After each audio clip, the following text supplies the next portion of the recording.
Alright, let's see here. How are we looking on sound? Got the microphone. We don't have the desktop. It's good. I switched it back after the meeting. So I'll try to keep an eye on the Twitch chat here. Let me ping this. KT Kinsey. KT Kinsey.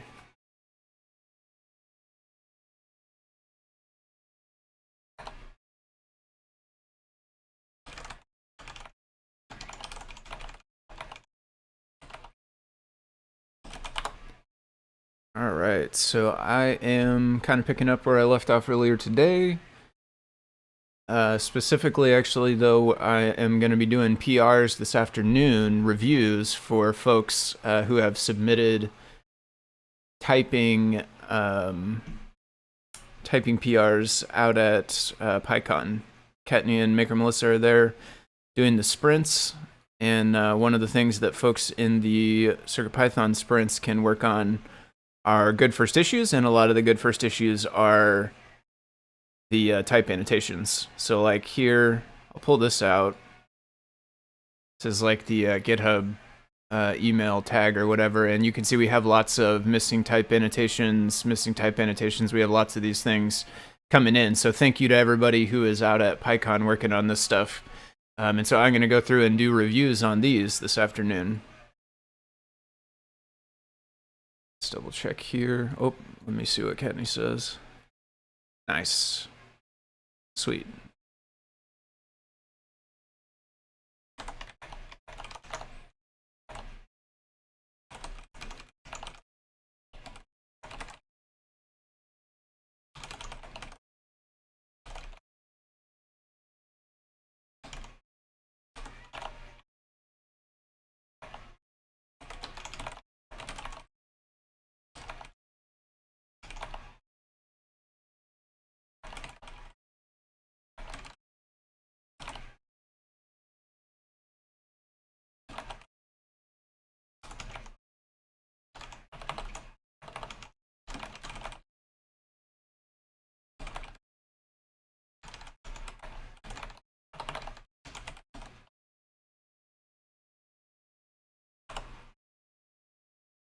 Okay. Switch this back to public channel. Alright, KT Kinsey says awesome, thank you. So I'm guessing you're probably here. So your second one was what? BLE Magic Light. Oh, interesting. I don't actually know what that is. Is that from, it must be BLE Magic Light. Maybe it's like Hue light bulbs or something, right? Is it being able to control? This is always kind of fun for me when I do PRs. Magic Light BLE. Oh, okay. It is like Philips Hue, but it's not quite name branded, I guess. Magic, or maybe Magic Light is the brand name. Interesting. I had no idea we had a library for this. That's pretty cool, though. Okay, so that, we don't really need to know that for the PR, but let's see here. Is the stuff, let me check if you said anything on Discord. Is the stuff in pushed into the PR here the same as this one that you uploaded in the Discord? Download this for now, just in case if we need this one. Keep that. Hide that. It is the same. Okay, I'll do it. I'll look through it in the GitHub. That makes it a little bit easier for me because it has all the stuff that has changed specifically. Although I will say in the local file, it's committed stuff is further along. Okay, perfect. So I'll go through the GitHub. If needed, I can still pull up the text one and I can type. That's, I would say, the one like main thing that's nice about the text one is I can type my own stuff over it, whereas this I can't exactly, but I can talk about it and I can just type it in on the other one and switch back. Okay, so we got, let's see, we got our import looks good. Service. None. Let's see here. Service is probably something else. Let's try to see if we can find, let's see, there's no real doc strings, or are they in here? Service class for controlling a magic light bulb. I think that service, instead of being none here, this is probably going to be optional something. So you're on the right track because the default value is none. So I think I get where you came from with this one. Generally, though, when we do have none, it'll just mean optional, and then it should be like optional something else, whatever the type would be if it wasn't none. In this case, my guess is that it's going to actually be this service class, but I'm not 100% certain. So I'll poke around a few more spots and see if we can find. Let's try the examples. The examples are a good place to look sometimes.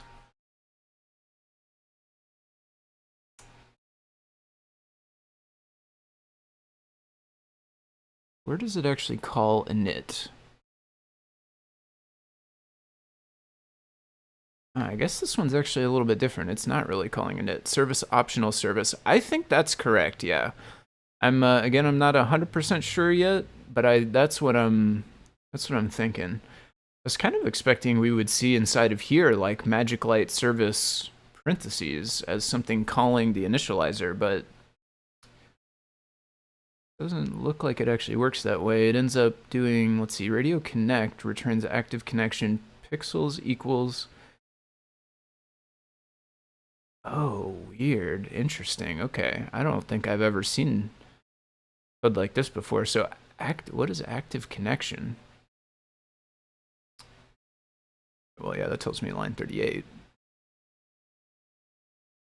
Find connection, which comes from here, which is radio dot connections. Ultimately, I guess from BLE? Radio? Where does radio come from? Yeah, Adafruit BLE, BLE radio.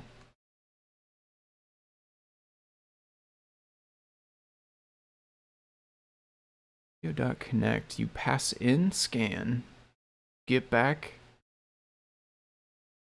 active connection. And then you square brackets access it, get pixels. Interesting. Let's look here. Whoop, nope. BLE, I want just BLE. Here.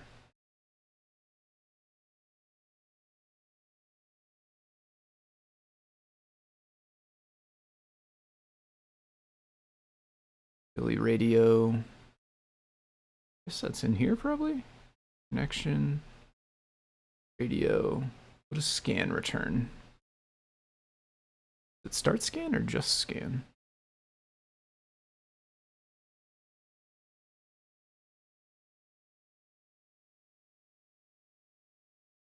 Radio, oh, radio dot connections. Okay, it wasn't scan at all. Radio dot connections.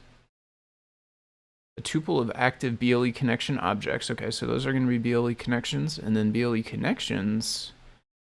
I guess, yeah, okay, I was going to say, I guess they must be using dunder get item. Return the service for a given service class. Yeah. Yeah. Totally, I think this will be service. So that optional service that you had there, I do think that's correct. Okay, get error here. I don't think we need to do the raised ones. Raise, I think, is technically different than return. I don't know, actually. I know, like in Java, you do declare this as part of the function signature. I don't know for sure if Python has that or not, but I don't. Typically, I think we don't list the errors, so you could probably remove, I think, index error and the pipe, and so this one would just be int. An index would be an int. I do think that is correct. Index, int again, value int. We actually had fuzzy. Oh, we were actually fuzzy on the error thing over here as well. Okay. Yeah. It would be nice information to have in the signature, but I don't know if it's like actually supported all the way yet. I imagine it is probably one of the things one of these days, though. If it's not supported currently, probably it will be one of these days where you can actually declare what the possible error types are. That does move us closer to like just fully typed and acceptable language and stuff, kind of like Java. So when we're getting them, they're ints, and then when we're setting them, they're also ints. So that does make sense. And then on this one, yeah, since we don't do the error, I think we'll just do well, let's make sure it doesn't have a return. Yeah, no return there. So this one, set item, it can just be return type none. Funday guy, here's how the same for the last function. Otherwise, correct. Yep. I think if I understand your question, yeah, the this one will go away and it will just be none since it doesn't have any other regular returns. It has the raise only, but no other returns. Let's see, here's how the cycling and cadence library got type annotated. Typed it as a service itself. Let me see, copy link this. Service. Let's see here. Oh, okay. So maybe let's go back to here. So this, instead of just root service,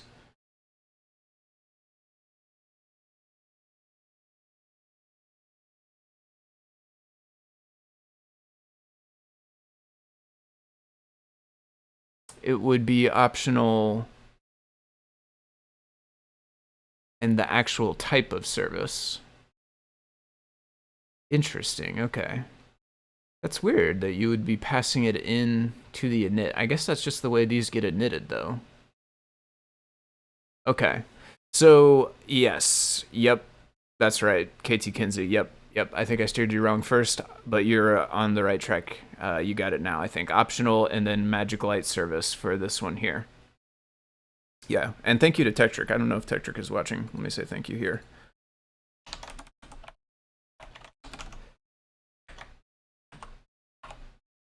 Also, is that optional you're looking at right now the string? Like, will it be a string inside of it? Like,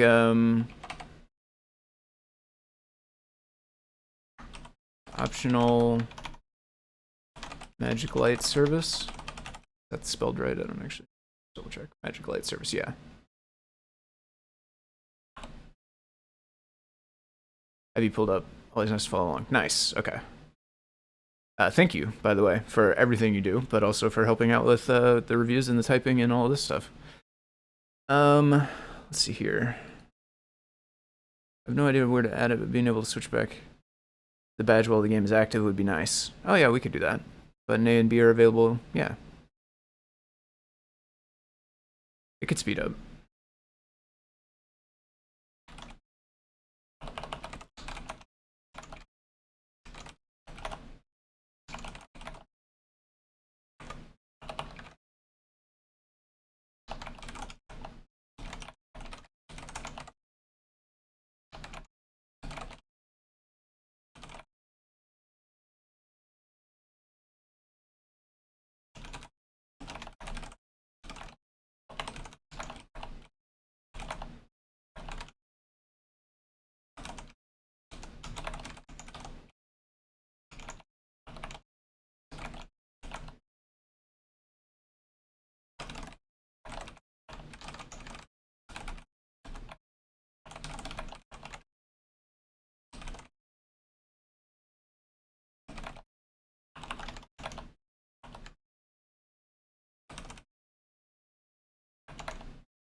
With quotes, I think. Yeah, this one has it with quotes. I am not super clear. Tektrick, if you know this. Yeah, okay, actually, you're saying here. Let me read. It would be with quotes. When a type checker is parsing the file, it reads through it. Since it's actually in the class, that we need to type with. Oh, okay, that does make sense. Okay, so we do the strings because, well, the quotes to make it a string because it's not done, parsing. It's not done loading that class yet, so it can't actually use it as a class. That does make sense, and that is good to know for sure.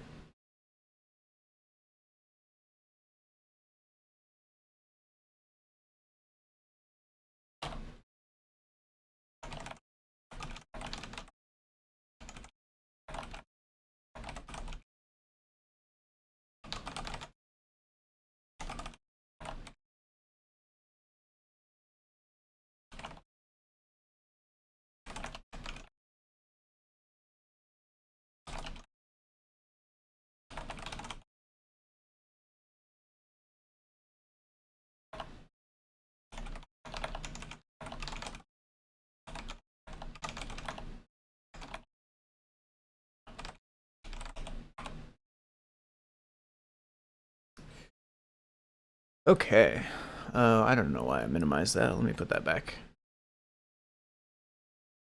And then I think that was it on this one, right? We did get item, int for index. We talked about the errors. Returns int, I think, is good.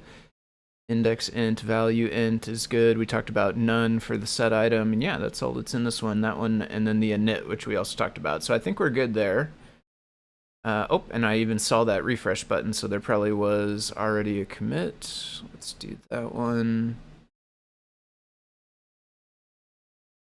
Magic Light service, yep. Turn none. Int, none. Yep, this one looks good to me.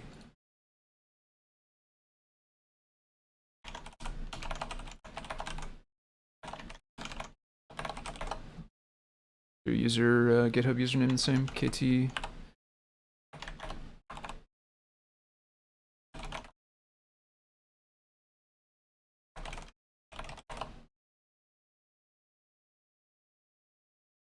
And yeah, I don't see anything outside of types, so while I can't test this and it would be best if we could, I don't see any reason it would be any different, because CircuitPython is going to be ignoring all this stuff. Nothing else functional changed. Don't see any changes. Should affect functionality.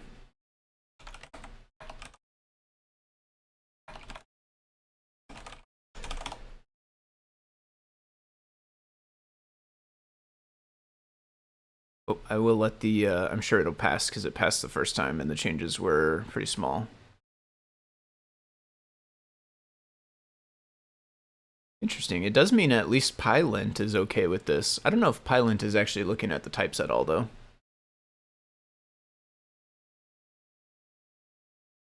least for syntax, I would think. I don't actually know. I'll wait for the CI and then we can merge that afterwards. And for now, I'll just start going through the list. I wonder if there's an easy way I can get to these. I can go through the email page like I had pulled up. Yeah, that's probably going to be easiest, I guess.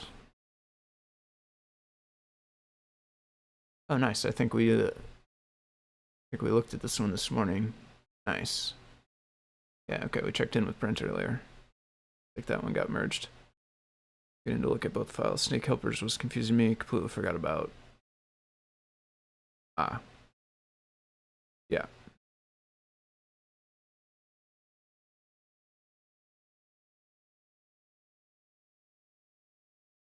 Type-ins exceptions. Oh, nice. Let me read that. I'm actually curious. Curious about that for sure. Sounds like we don't type exceptions. Okay. I bet you one of these days. No syntax listing. Yep.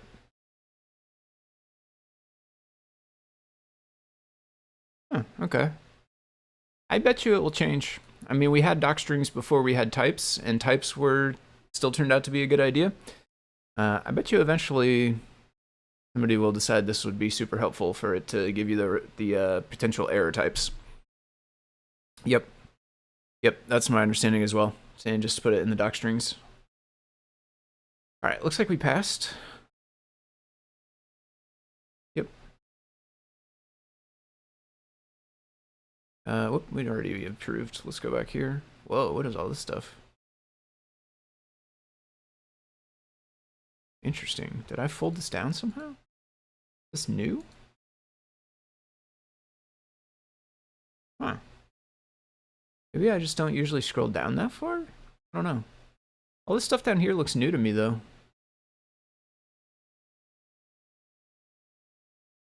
Interesting.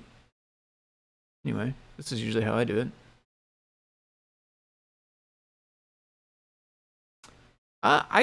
Nah, I don't think you did. I mean, I can't rule it out. I definitely am not all-knowing when it comes to Git. It's still fairly mysterious to me, but I think it's more likely either just like it has pulled up before and I never noticed it, or also the thing is like GitHub is under active development. There every now and then, like I'll just see a new thing on GitHub and it'll just be like, oh yeah, they just changed it to do that. So that's my guess, honestly, is they just added that to the page sometime relatively recently. Nice. Yeah. Yeah, I think you'd, from what I can tell, everything else looks normal, and I think that was just like an add-on on the page. That's my guess. So we'll do a release on this. We'll go 9.11 here. Don't want to be accidentally. Yeah. I would say, I mean, honestly, like, it sounds weird, I guess, but like, don't worry about it, right? Like, all of us are here to look over it. We're all in this together. Nobody wants to break anything, definitely. And like one of the coolest things about having a relatively large open project like this, where we can all collaborate and work together, is like we're all able to double check each other. So I hear you, totally understand the fear, and it's definitely a fear I had for a long time and took me a little while to get over. And like, I kind of have embraced the fact that like we have tons and tons of smart folks around, and everybody is looking out for everybody. Everybody's looking over each other's work. So we're going to catch stuff like that. And even at the end of all of that, if something is broken, because of the way we release everything, all the prior versions are still there. So like if for whatever reason this version of the library didn't work, people still have access to the old one. They can still get it. It's not like they're going to be stuck. And fixing it in the future and making a new release is free, right? We can always fix it and make a new release if there is any problem with it. So I do understand the fear, but it is something I would say I have managed to kind of get past for the most part. I was very skittish to kind of like do a lot of stuff for a long time. But I've seen the process and work over the months that I've been involved, going on years, I guess, actually, a year and a half, 2 years, something like that. And like I've just seen a bunch of cases of the process working, and you know, somebody catches it, or even if they don't, like we get it fixed right away afterwards, and it's not too bad. So this is typing information. Should not have used tab.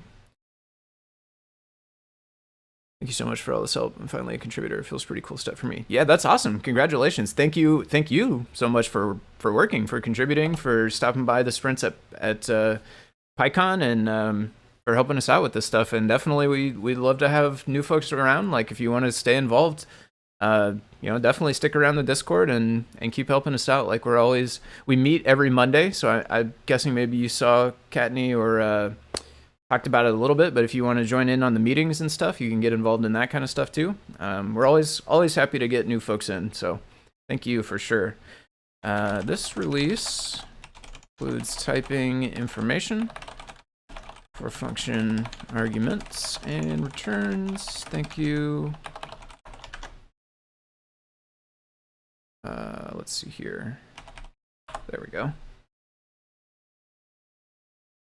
I'm going to double check the numbers. 09.10, 09.11 is definitely higher. Should be good. Publish. What do we got over here? Is this meeting notes? Yeah, next week's meeting notes. Okay. Cool.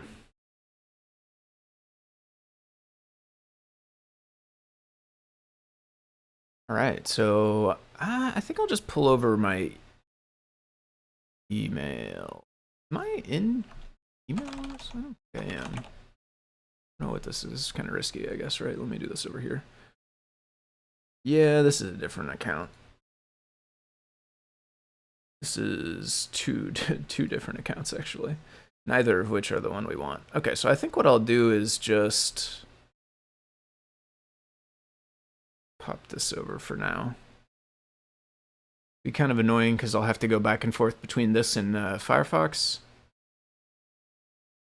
Is it annoying enough for me to want to just switch over? Yeah, it might be, actually. Let me just do that. Well, I guess let's check in with the Google overlords, how easily they're going to want to let me sign in. Actually, I had trouble signing in the other day. Something else. It was like sending me push notifications, telling me to do stuff with them, and then not, like they weren't coming through right away. Couldn't sign in. This browser or app may not be secure. I'm already signed in this browser to a different account. Riddle me that, Google. How could this browser not be secure enough to sign in when I'm already signed in? Okay, well, you win. We'll just use Chrome then.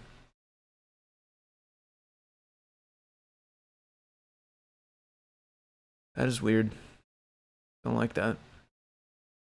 Oh well. I'll start kind of down at the bottom. This goes like reverse chronologically, so older ones are further down.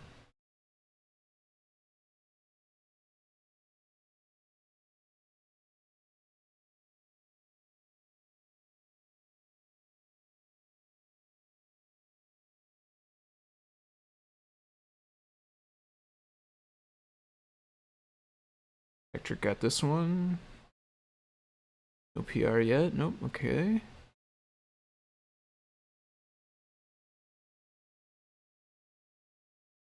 Let's scroll me back up, or oh no, there we go. Okay, I lost my place, but there we are. Inverted outputs. That's interesting. We'll check into that one later.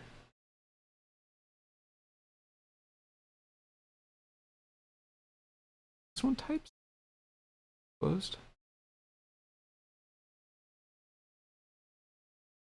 Data type annotations. Yeah.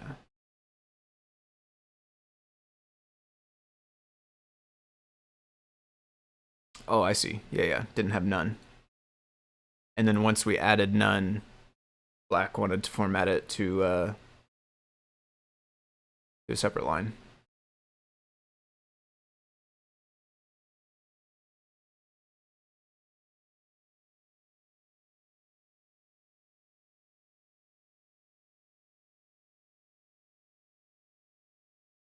We could have typing up here, but it looks like that was missed the first time around, truthfully. So, not necessarily the end of the world either. Well, actually, I2C device. Where does that come from? Oh, bus device, okay.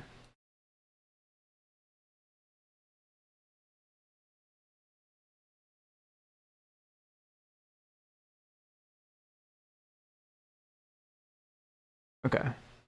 Who is this one? Is this anybody who might be watching? Sabandom32. I think I've seen any messages from that person. Oh, let me, oops. Let me read this real fast. So it's fairly short. I can't necessarily, I didn't mean to show what I did already, and I don't necessarily want to show it because I don't have permission. And it's not published yet. Eventually it'll be published and you can read it, but let's see.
Okay.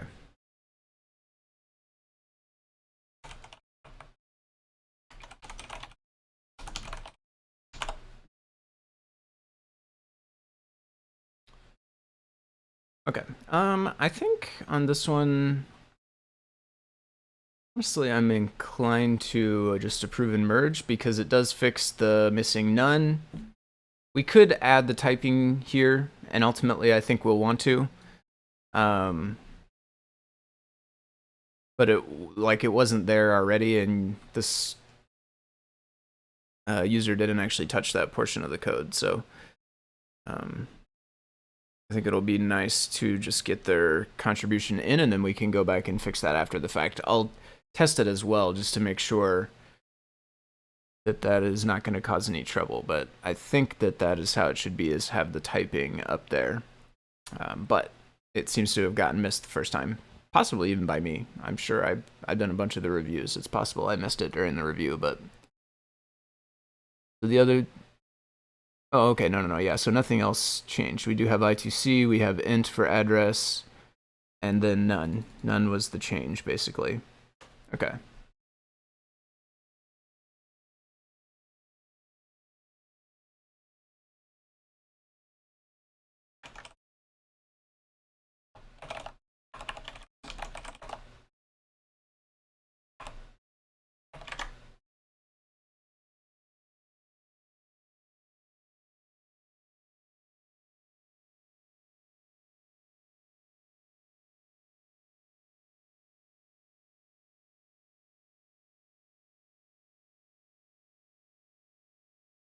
This one will go 111.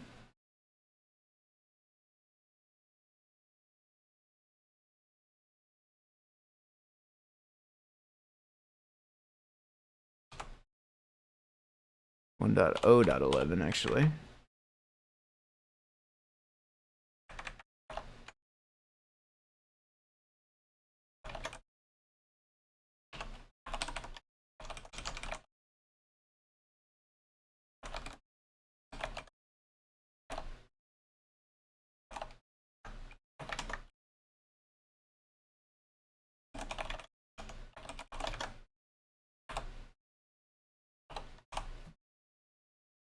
One dot 0.10, definitely lower than 1.011.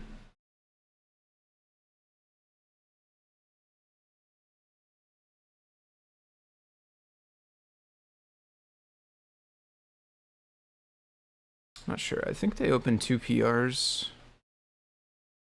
One was closed and one was the one we just merged.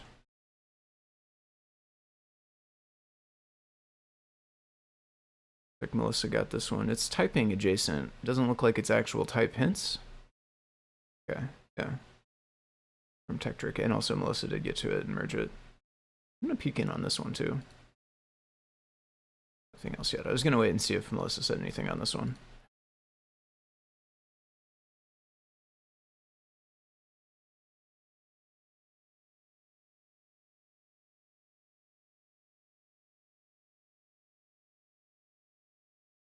Type annotations reported by my type update Pylon versions. Pylon version and pre commit.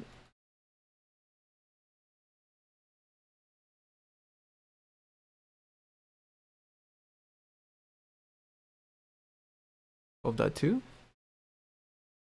2.12.2? Is that something we're doing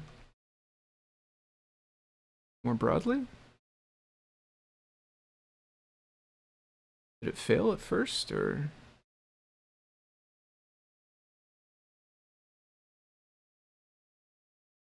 Doesn't look like it. So the change to the Pylon version I'm unsure about. I'll probably have to check in with Kattni. I definitely don't want to just change it without asking. I think, I mean, we want to, as far as I understand, we want to keep it the same across the board. So usually if there is a need to update it, then what we'll want to do is update it for all of them using a sort of automation script. And this one is still on 2.11.1. I'll ask, because it's possible maybe somebody talked to Kattni about this in person. I would have missed.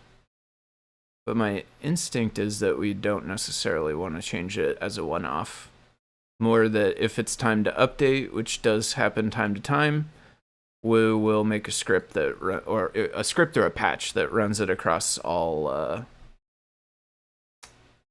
of the libraries at once.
Okay. Is this the I think this logo is the is that the Aperture Science?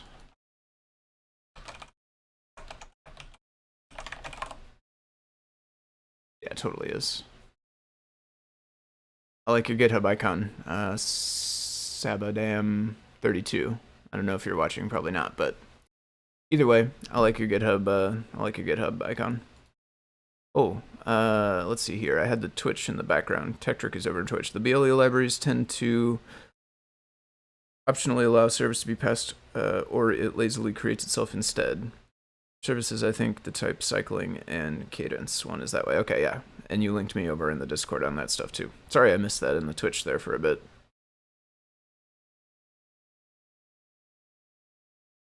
Let me start up a new set of tunes here. Hit it through this one. Let's go with this. Can't spell.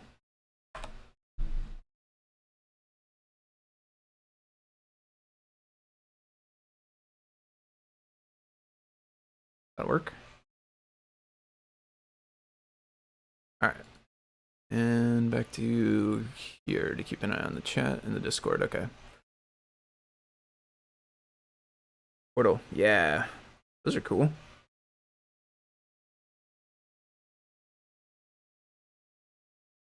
Portal community. Oh, nice. I didn't know they had Portal in Discord. I'll go ahead and take a look at the rest of this. My instinct is that we'll want to probably revert this part for now. Unless there's like a really specific reason we definitely need to have it. So this is IBBQ bind.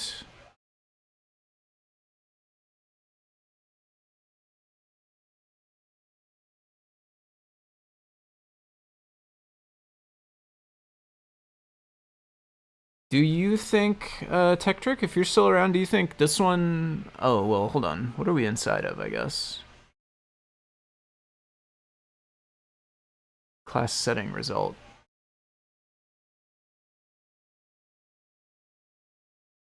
Interesting.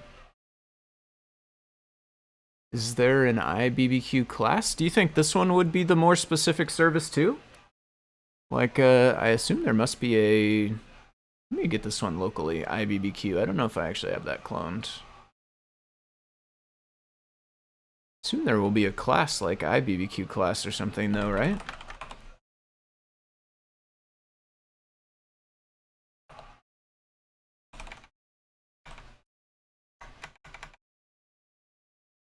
What? Oh, right.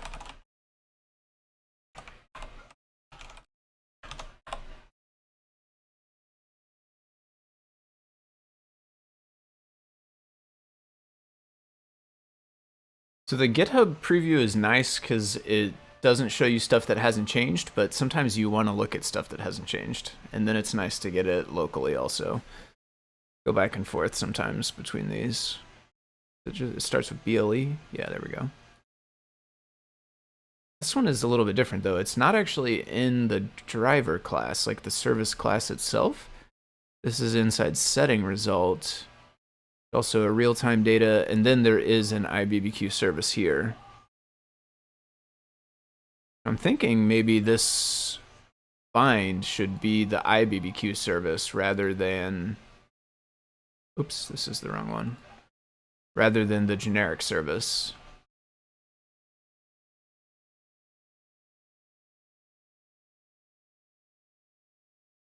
This is Firefox, isn't it? We can close this stuff though. I'm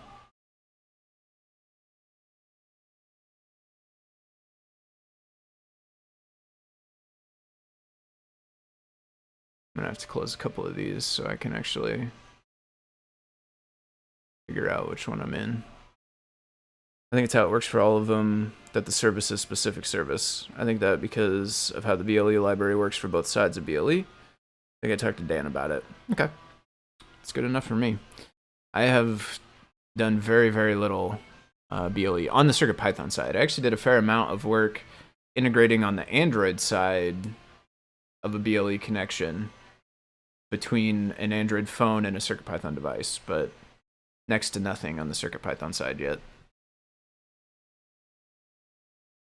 Since this one is, it would also be a string, right? Because there's not hoisting or whatever.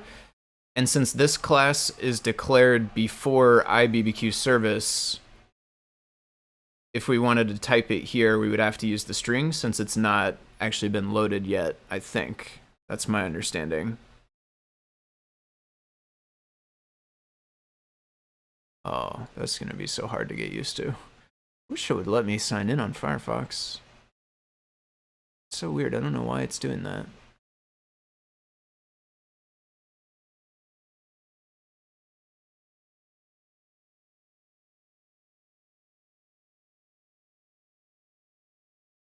Yep, okay. Wish I knew more BLE. It's just invisible tubes. Yeah. I mean, it basically is invisible tubes. Super fancy invisible radio tubes.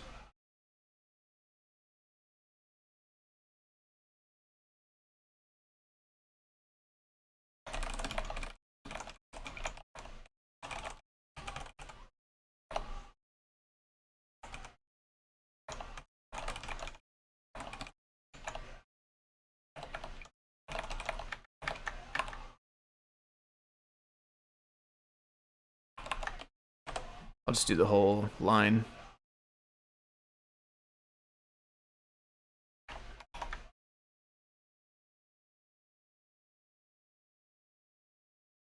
gonna copy paste it also so I don't accidentally typo or anything. I think Cat, you maybe wrote back. Let me see. Do this. Paste it here.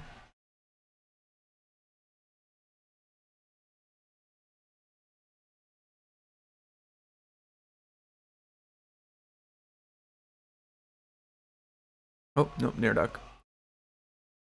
That was that. Let's see. That was that, but I believe the issue might not need to change the pilot version of this for the CI. It's weird, it was mentioned here a few times. I'm not sure what's going on with that struct.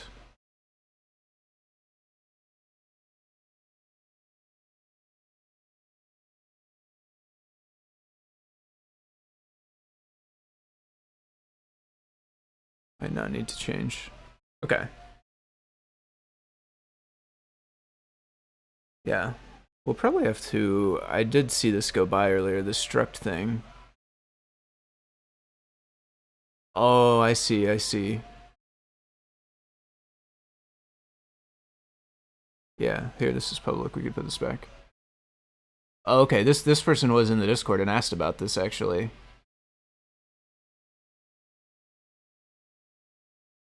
So basically, there's something weird where your local version of Pylint, if you put your local version at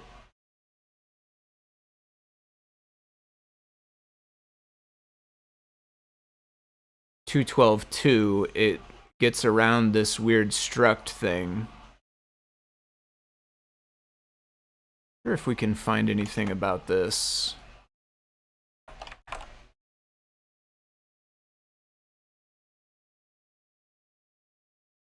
Pylint, okay.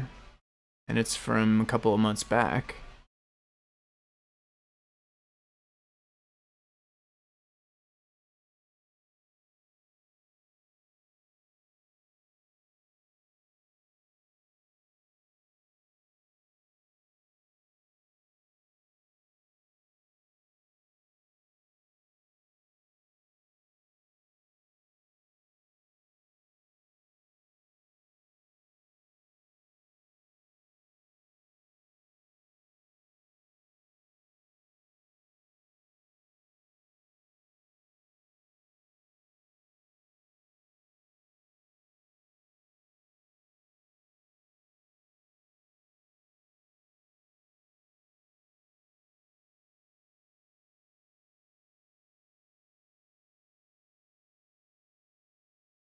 Huh. It's somehow tied to the version of Python and the version of Pylint. So yeah, I think what we do is let's take it back out of here and then we'll see if it fails when it's inside the actions.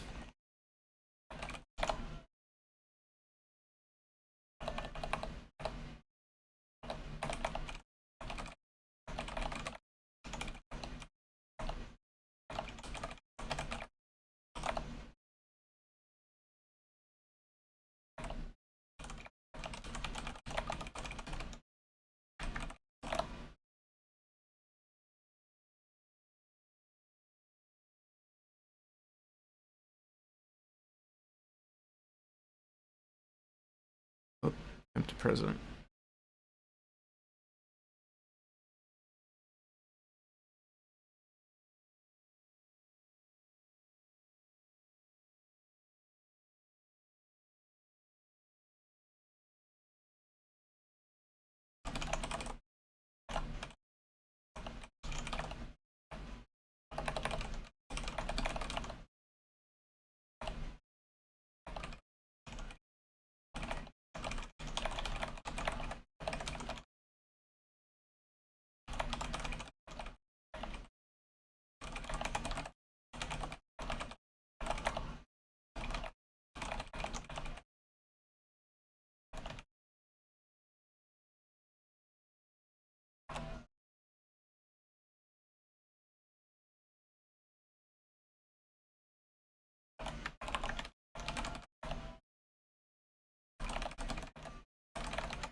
And this one can be the same.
Oh, but also this one would be optional.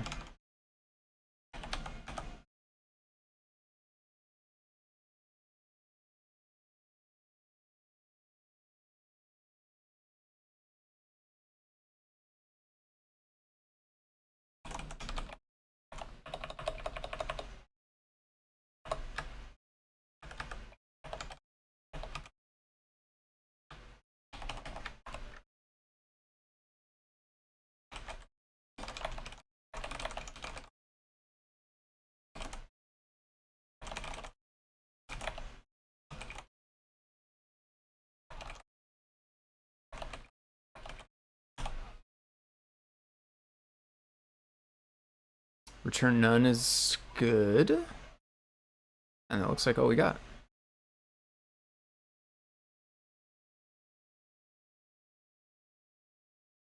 The one thing I'll do maybe is take a quick look.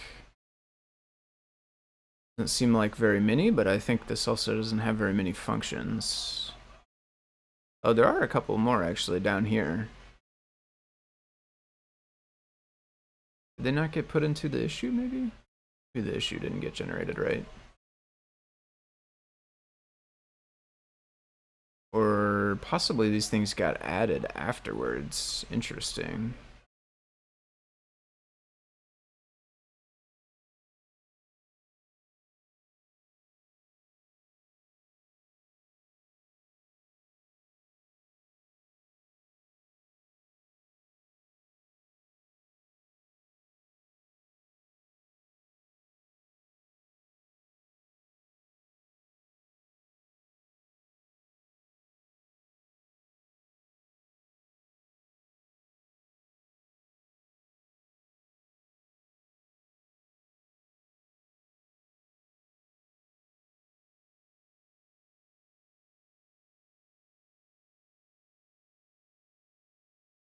I think what I'll do, because I also don't want to like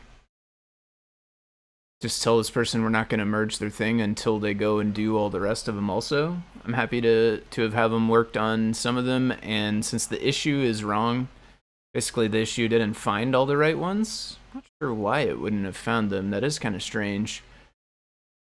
My best guess is maybe some of those got added after this issue was created, possibly. I don't want to necessarily be like, hey, do all this other stuff too. So I think what I'll do is do it as a request change, ask about changing these ones that we listed out, and then mention if they're up for it, they can do the rest of the functions as well, even though they weren't listed in the issue. But if not, that's okay too, and we'll come back and get them after the fact. And then, like, if we don't end up doing it, then I'll just make a new issue that kind of shows the other ones and just mention they didn't get found the first time for some reason.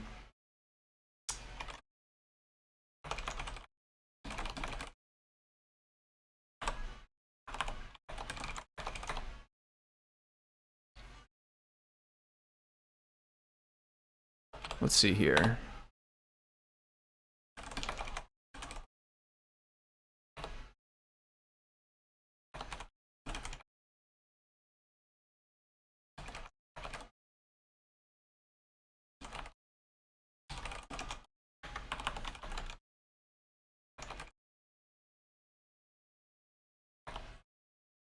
could link it.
I'm gonna do it across the board. Okay.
Okay.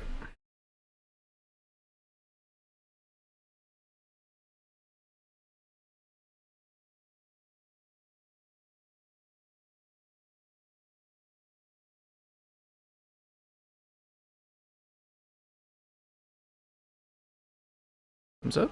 There it is. All right. What's next?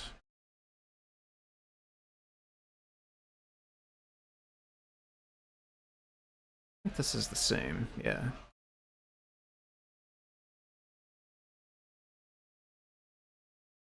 Should put this link at the top.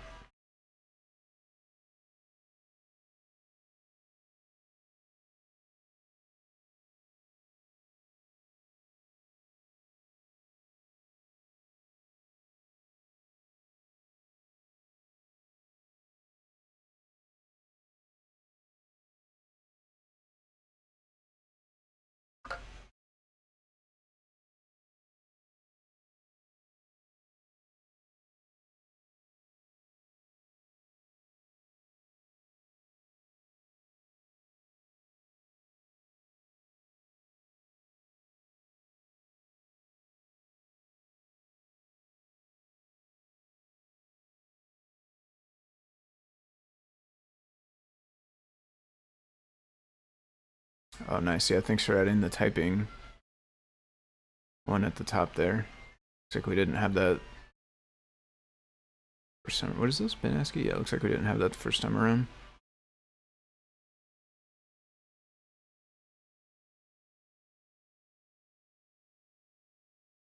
String readable buffer.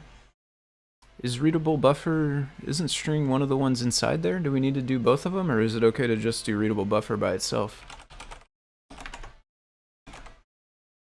I don't remember if that one is in there or not. One of these days I'll kind of like remember the whole list of them better.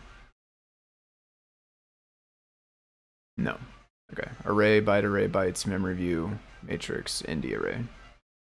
String does make sense, I think, to keep, if it can be either, which it looks like it can.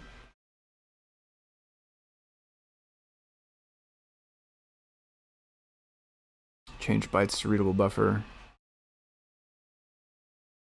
Spacing. Change bytes to readable buffer. Spacing again. Another one.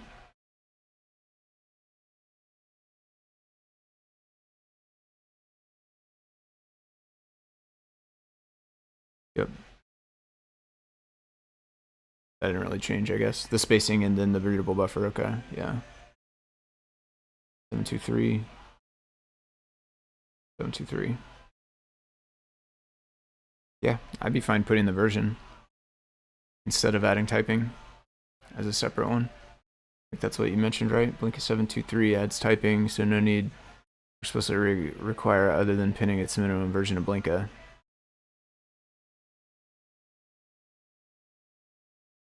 Yeah, I think it's fine to do it this way. Just update Blinka.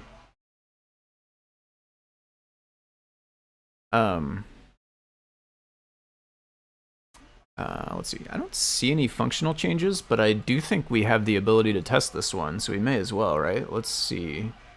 I think I could just run this on PC, or well, maybe not on PC, but on I could just run it on the PyGamer here.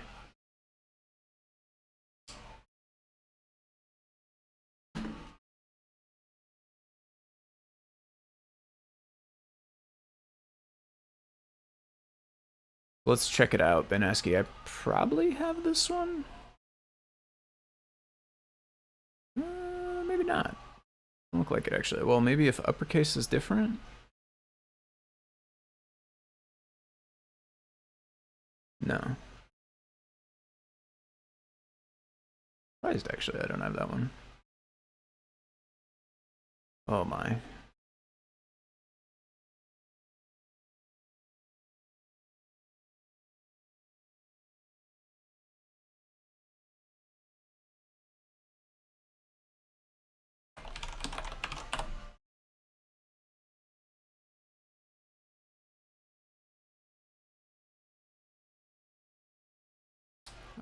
Yeah, we can just do this window.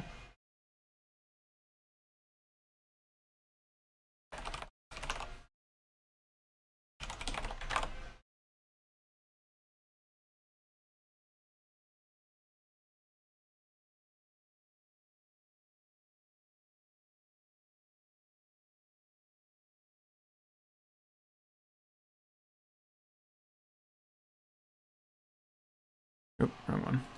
Here, get the example. Copy it to the device. And I'll just use REPL to run it.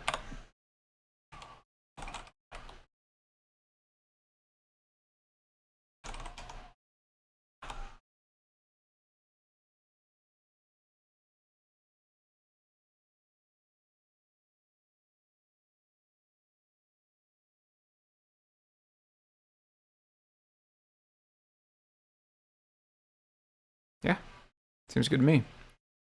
And all of these changes make sense. So I think we're good to go there. Oh, too many. I really gotta get Firefox to let me sign in. I have my email over here.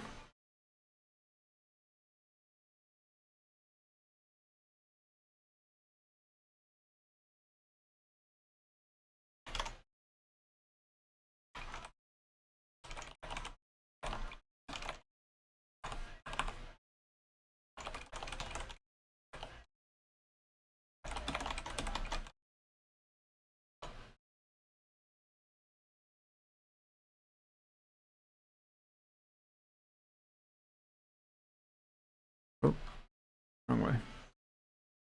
Yeah, even this has that stuff down below it. So I think that's probably just a new thing on GitHub, probably. Or it also may have just been there and I never noticed it before. It's possible as well, but 1 to, I think we go 1 to 10. Looks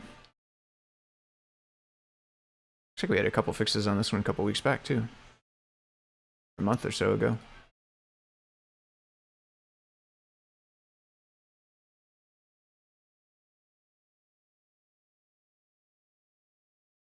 One to 10.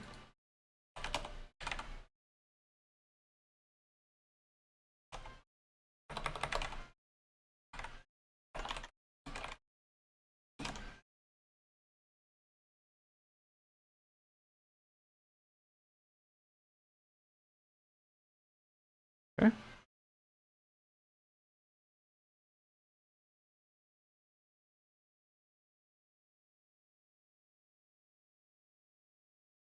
Let's close some of these as we go here.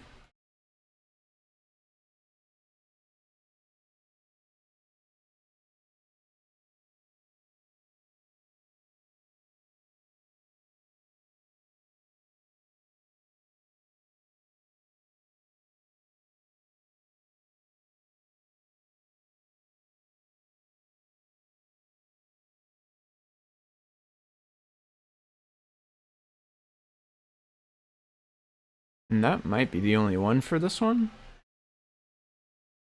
Yeah. These drivers tend to be really small because most of the hard work is actually inside the core, and this just like extends, yeah. Extends display, calls super, and then this is like where literally all of the magic is basically happening here. Different displays require different stuff to be put in this init sequence. But other than that, the way it works for creating new display drivers is actually just extend that and then pass your own specific init sequence. There's really like almost no code to these drivers, which is kind of nice because there's not very much to type. It does abuse kwargs, I will say, because there actually are a bunch of other kwargs for display, which we could theoretically list out here instead of just relying on the kwarg ** thing, but and then we would have more stuff to type. But since we don't have that stuff in place now, the return here is the only thing. So that's good. That's done, and I think we can close this one.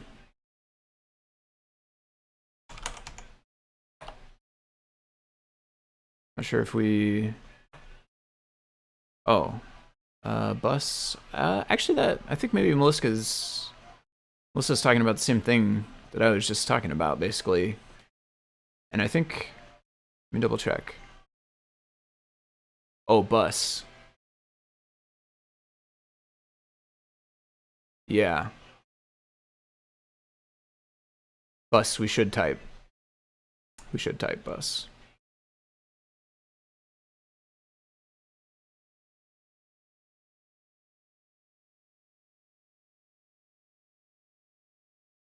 And I think this one got merged already.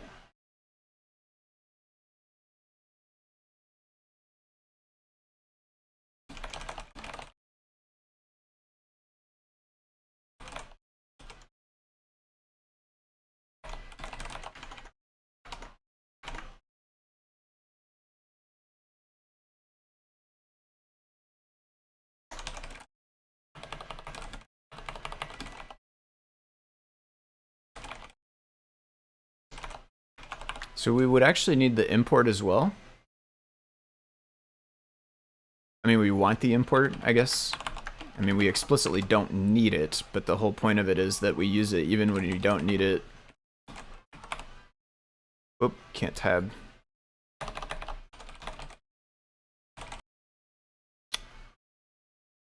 Though I don't know, actually. What is the bus? Is it SPI or is it 4-wire?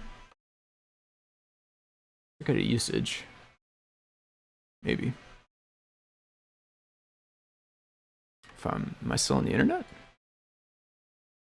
Ooh, I don't know, actually. Getting spinning on Twitch as well. My music is still playing, which is coming from the internet. You see this page, which is on the internet. There we go. Okay, we stopped spinning there. Bitrate still shows green on the graph, which is interesting. We don't have a fallout anywhere. The music must have got buffered, but I do think maybe I was technically offline for a second there. This one have a... doesn't have a graph on this one, okay. Yeah, examples. Let's look there. Oh wow, there's lots of examples. So where does it actually create? Display bus is display IO 4-wire. And actually we already have... It already has display IO, actually. So we don't actually need the import in this case, because there are no other imports we need.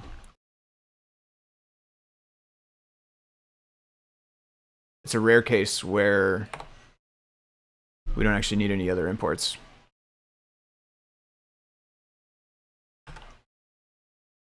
And therefore we don't do the typing or anything else. Since we're already importing display IO, there's nothing we can save. I mean, I guess we could import just display and 4-wire, and then technically 4-wire could be one of the optional ones, but I don't know that we need to chase it that far. So it would basically be...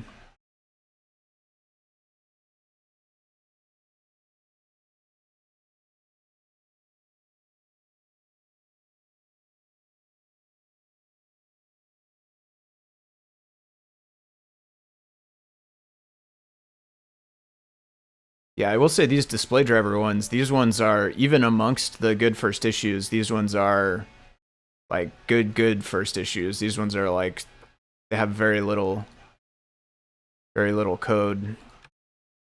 There's probably another like half a dozen or so of these display drivers that are going to be basically the exact same as this one.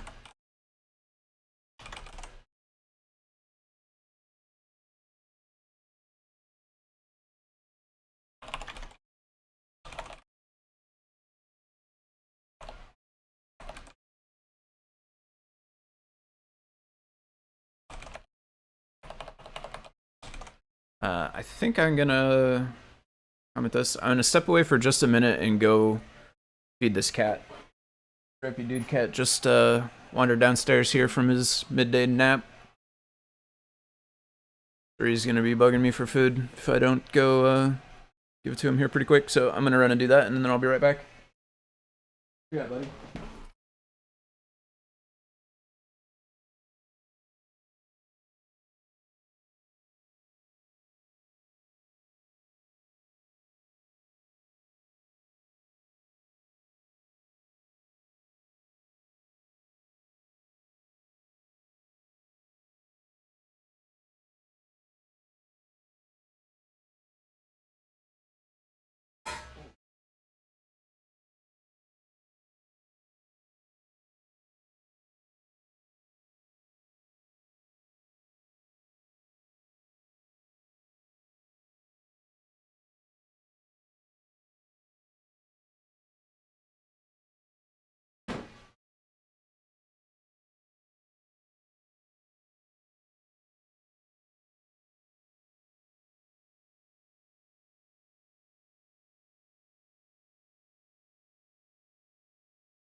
We're back.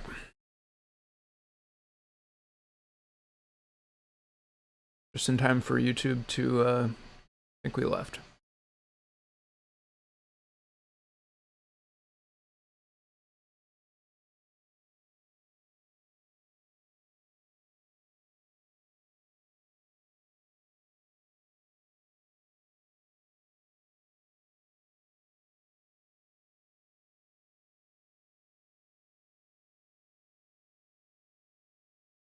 Stone. No PR yet, though.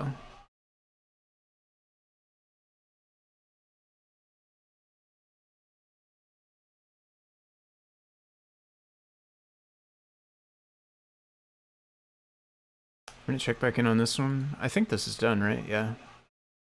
Nice.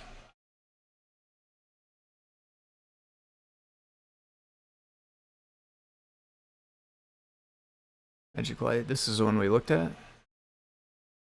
Yep. This one I think is just an issue. Or is it a PR?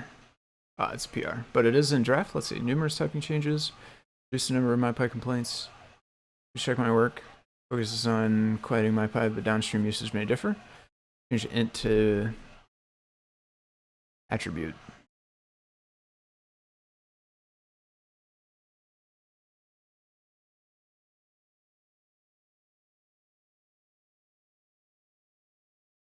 Let's see what else is still failing. Who is this one? Dav Clark. Pylint. String. Unused private. F-string, I think we could change. Unused private, we might just ignore. It might be something to ask Dan, truthfully. Dan may have a much better idea of like whether it's required or why it was put if it's unused.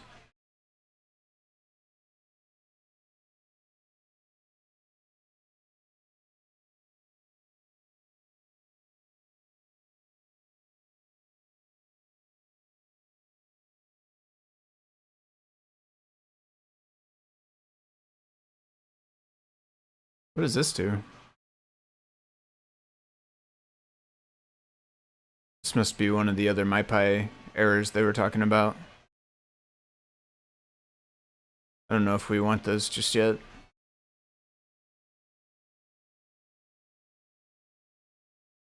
Is it optional? Does it return none sometimes? Yeah, it sure does.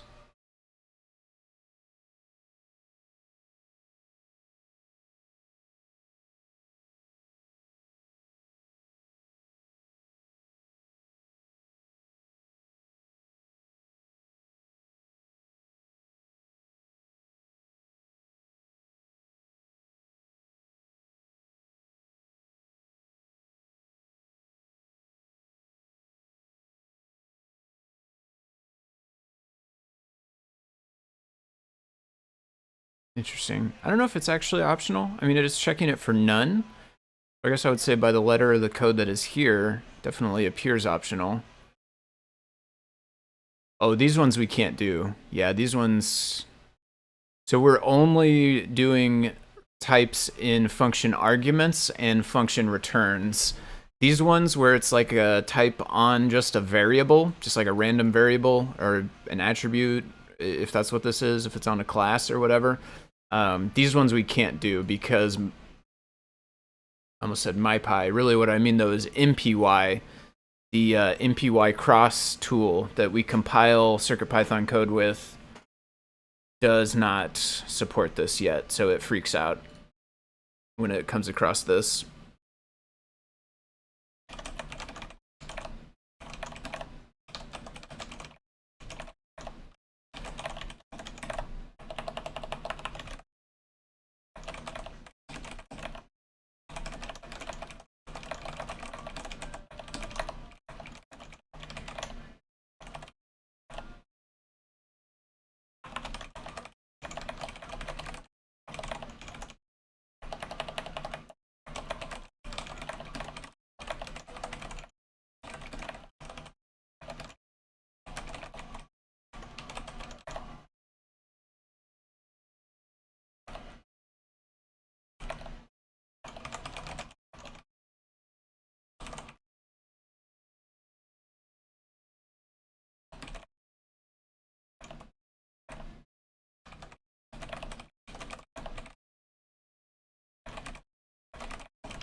think personally I'm inclined to say we don't do this stuff for now. Weeds.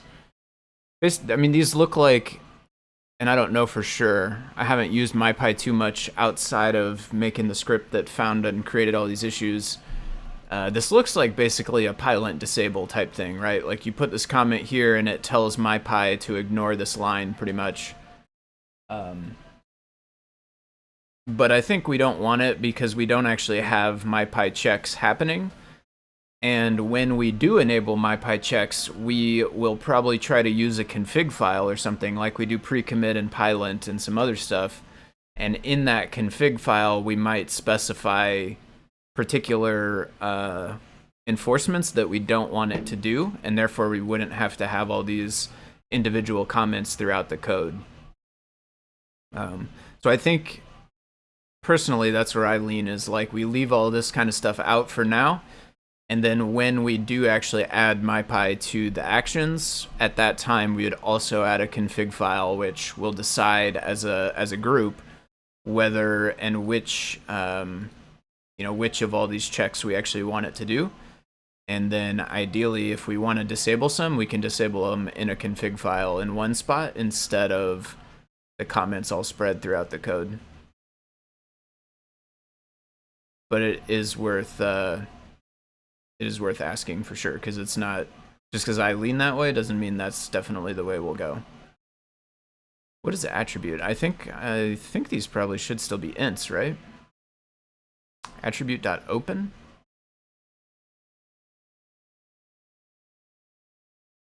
Can we look at the last example together? Yeah, definitely. Or I take the training wheels off. Yeah. Let me double check this one attribute thing here, and then I'll only works on 4-wire. Okay. Let me double check this one attribute thing here, and then I'll do your new one here next, JWT. I'll do that right after this one. I probably have oh, actually, I don't know if I do. Probably don't have BLEIO, actually. This one's also a draft, too, so I guess it's not super important to get it matched up, but I am curious about this attribute thing. Let's do that. Clone.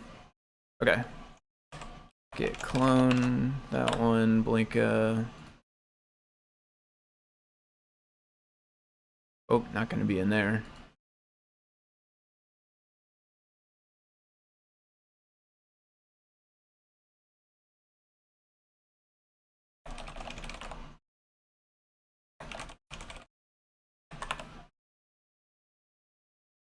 File was that in? Oh, no, wrong browser. Yeah. It's gonna keep happening.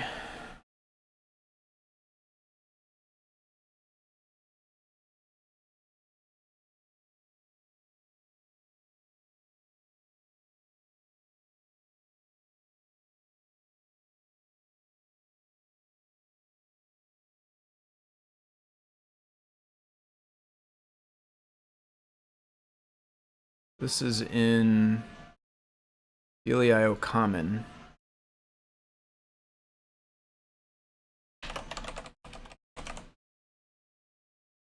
It's coming from BLEIO attribute, which is an enum, but all of these things individually are ints. They're hexadecimal ints, 0x, but still ints nonetheless. And so I think where this was used down here, since it's accessing an individual one of these, it's actually getting an int and not an attribute. So I do think int was actually correct on this one. Oh my goodness, too many browsers. Here we go.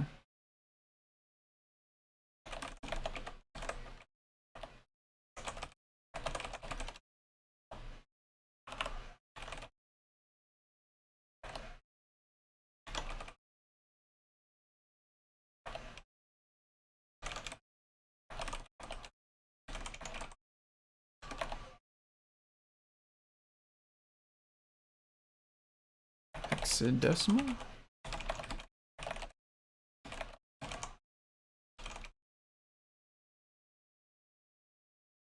Oh, hexa.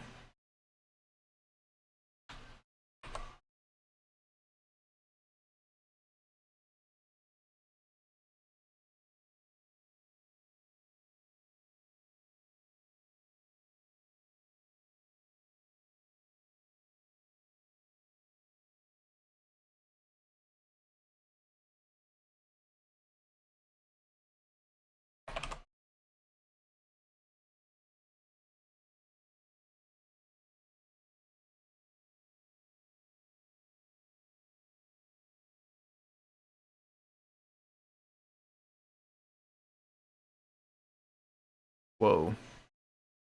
That is some crazy formatting.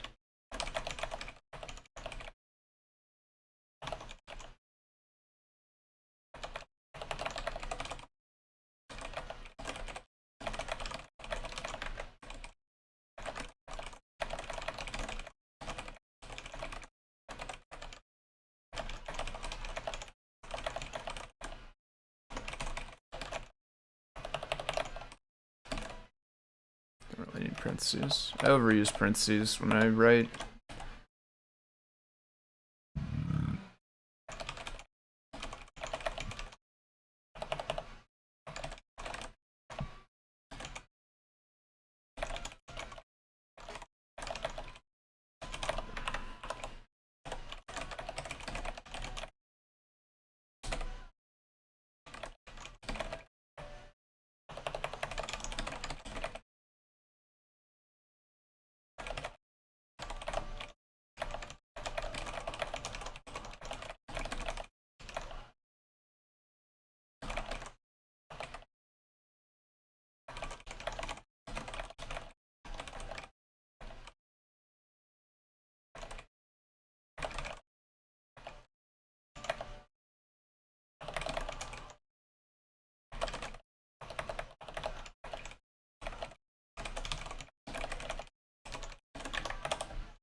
Okay, let's do yours next. JWT, copy.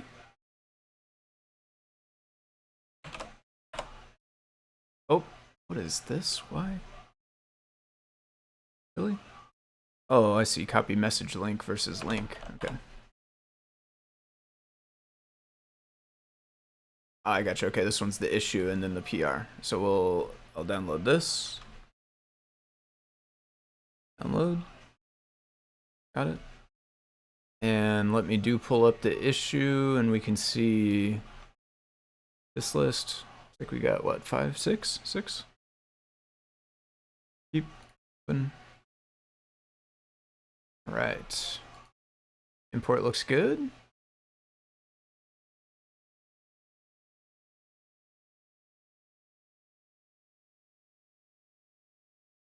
Full string dict.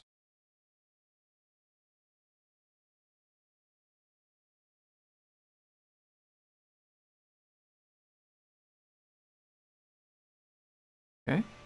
That will load into a dictionary, JSON. Jose header. Jose header. I don't even know actually. What is JWT? Familiar.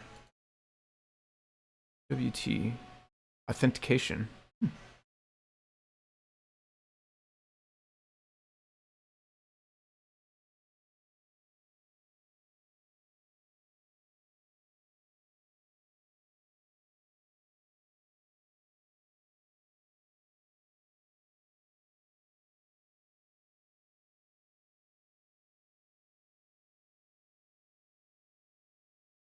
Huh. This was from 2020.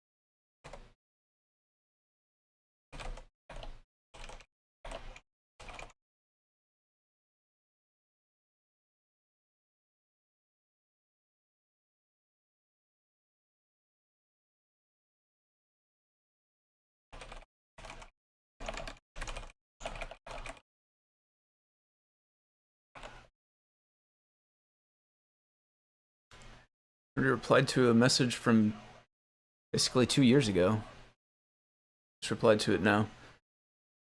My guess is they got a ping, but for some reason, like, Discord just pinged them today for a message that was from 2 years ago. Otherwise, they would have had to scroll forever to get to a reply to that thing. That's interesting.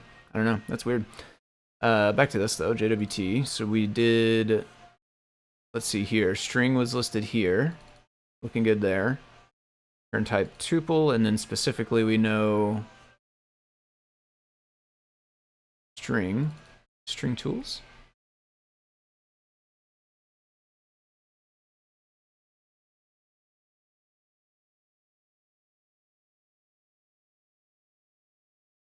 String tools comes from here, okay.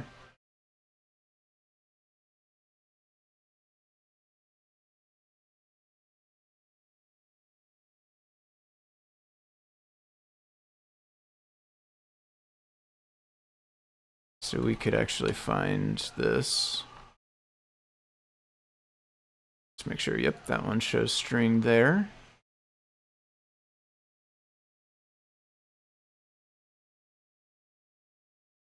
That matches, which is good. Generate, we got claims, which is a dictionary. Private key data. This one for private key data can be optional. So like optional and then square brackets and string inside. Since the default is none. So optional basically means it could be a string or it could be none. In this case, the default will be none. Same thing for algo as well.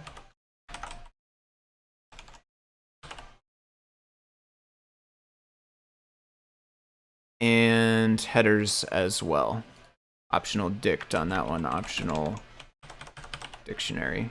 Pretty much any time when it has the default value as none, then it can be optional and then whatever type it says in the doc strings or whatever you find by how it gets used. Return string. Let's take a look at the returns. So that one's definitely a string. Type error. Yep, this one's definitely a string as well. That looks good.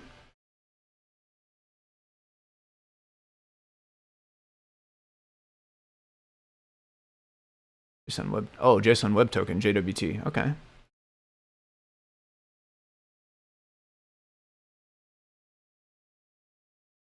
Interesting. This is like a URL encode kind of object, basically.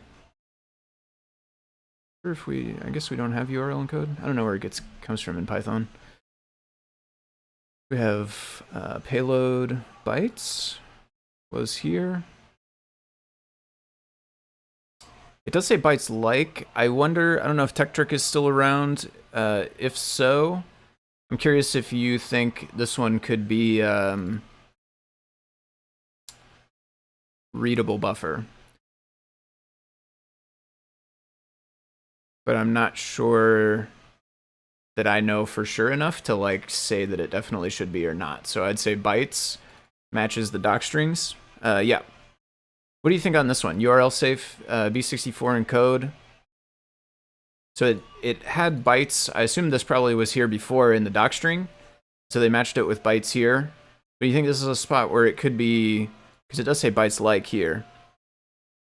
Basically, KT Kinsey, the difference is that readable buffer, there's a few other types that are valid. So when it says bytes like this, technically that means that the only valid thing is the bytes, is an object of the type bytes. But readable buffer, we can pull it up over here.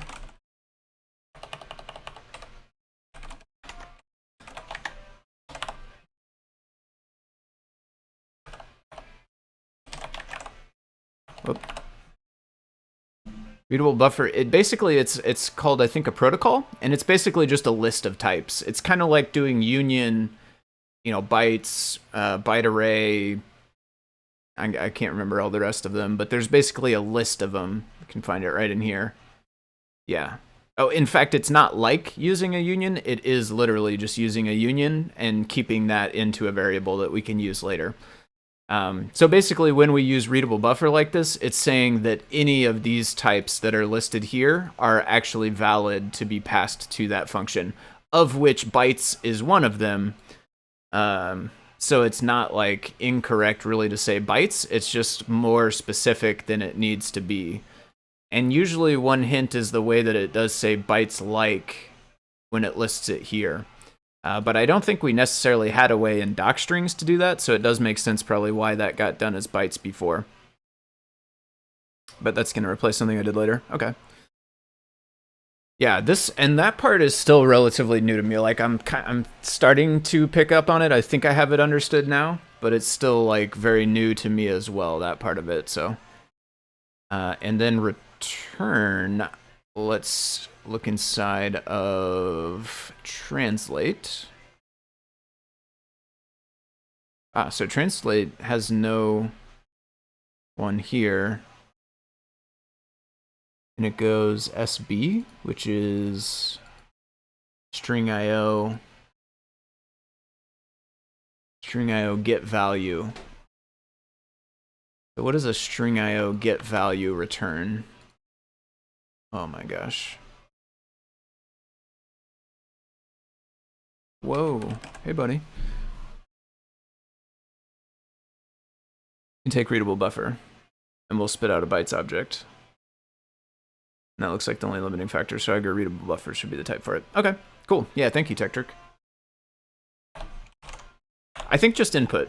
Bytes for output, though, that is what I'm essentially looking up now. So we'll be able to, I think, say with more certainty here. But I think output is actually bytes, since it's generating a specific thing, and we do know the type of that specific thing. Although it's not documented here. Maybe we can look in the Python docs. It's probably the same.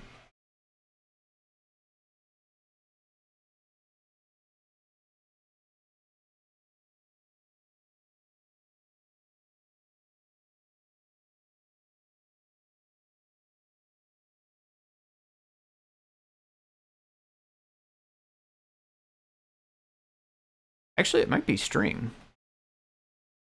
Let me double check still.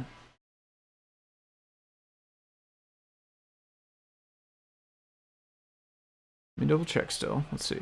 So we had, because this ends up calling, let's see, where were we? We were here. This is our readable buffer. And then when we return, we are calling stringtools.translate, passing in all this stuff. And then whatever we get back from translate is what we return. And then inside of translate, we create one of these, string IO. We do some stuff with it, and then eventually we return whatever we got from get value. I did it again with the browser, which does look like get value, return a string. So I think actually string on this one maybe, for the return specifically. Right here. So this one may be readable buffer, I think, readable buffer, and then return string.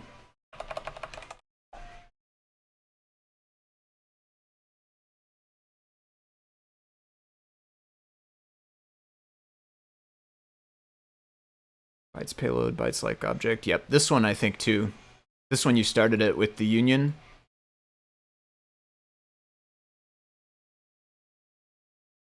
Although it does say ASCII string. So actually I think this one is ever so slightly different. It is still the union.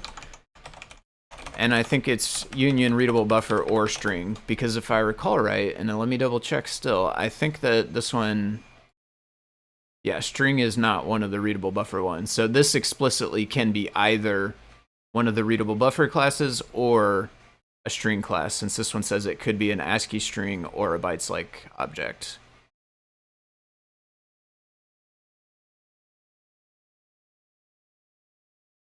And then it just calls A2B base 64. String sounds right to me, because base 64 is going to come out as a string, but let's double check. Where does it get this from?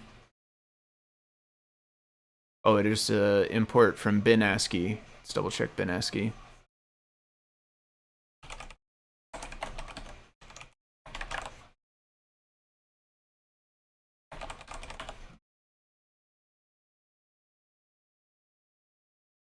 Oh, no, not examples. We want inside the library. Still have it pasted. Bytes.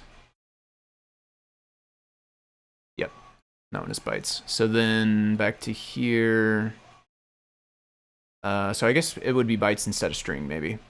Where are we at? We're a little down here. Yeah. This one I think will be bytes here. For the output and then the input, either readable buffer or string. Yeah. CircuitPython happens to implement strings similar to the buffer protocol, but it's not the same behavior as CPython. Yeah, I do kind of remember that now. So we have a little bit of weirdness where like our string is actually closer to readable buffer than CPython. One of the few differences. Oh, hold on. No. Yeah, because this does decode UTF-8, which I think does actually bring it back to a string. I totally missed this part on the end, my mistake. Yeah. I think that's right. I'm going to double check that one as well, because I don't want to lead you the wrong way twice. I mean, I don't want to lead you the wrong way once, but I think I've already done that. Python docs bytes decode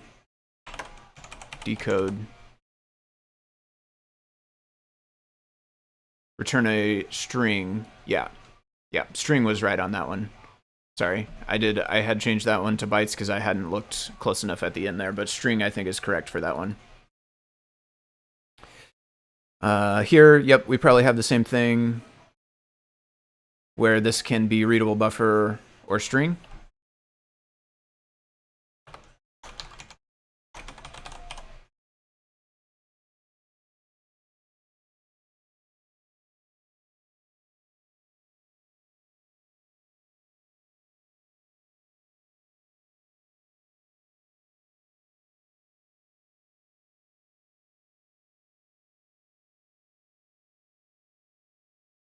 So then string.encode, does that change it to a bytes? I'm bad about Unicode, encode, decode. I always have to look this stuff up. We can, actually string is probably on this page, is it? I can't click to it though. Oh, there we go, class string. So where is encode? String methods. Encode, return a encoded version of the string as a bytes object. Yep. So yep, I think that one's good on the return there. Translate string for there. Table dictionary, yep, matches this. We can add a return. Let's see what we return. Oh, this is the one that's doing that sb.getValue, which we saw. I don't want to say it wrong though. What was it actually?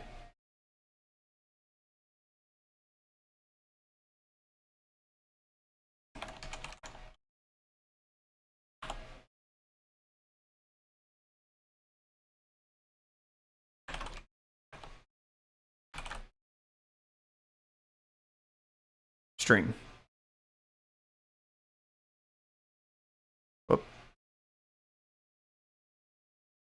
So here we can go, return string on this translate one. And that's the end. Bytes. Nice. Oh, yeah. That's also another really good tip as well. Using type like that in the REPL is another really good way to find types. So that's a really good thought that you had. So good job on that. That's another way, because you can see how, like, what it actually is in real usage. So that's perfect. Yeah. And then again, just let me know if you were working along with me, then you're probably caught up. But if not, I can share my my edited one with you here. Either way is cool. Super helpful. Thank you. Awesome. Yeah, thank you again. I know I've said it a bunch of times, but for sure. Where does readable buffer? It comes from CircuitPython typing. Yeah. So that'll be from CircuitPython typing import readable buffer.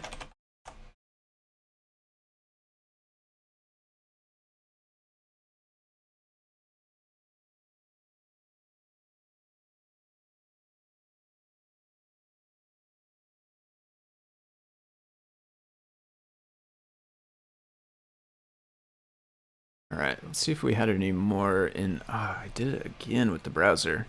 I don't think I'm gonna get the browsers down by the time I'm done for the day.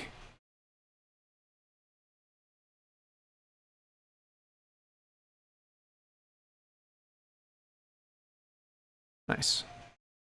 Thanks for looking this one over, Tech Trick. Appreciate it. Need to make sure it's included in CircuitPy. Oh yeah, very good point. Very good point. Oh, let me open that one back. Oh, that was the wrong one anyway.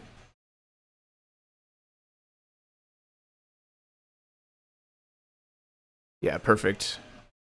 You want to link that? It'll go. I'll show you here as well. Since we'll add that, basically we're adding that dependency for CircuitPython typing when we import it.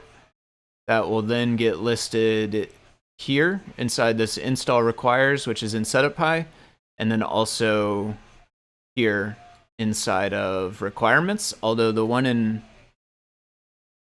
do they use different formats? No, they use the pip name, which is actually, what is the pip name?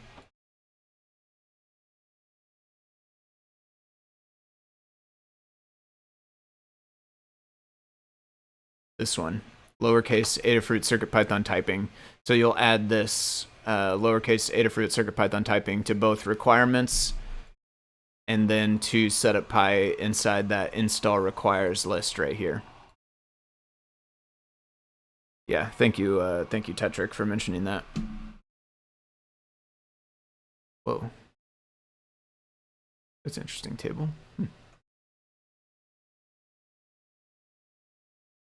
Simple button, simple solution to the problem. I think we'll, that looks good. We'll merge this and then we can close the other one and mention that it's fixed over there, and we can ask that person to try it out if they want.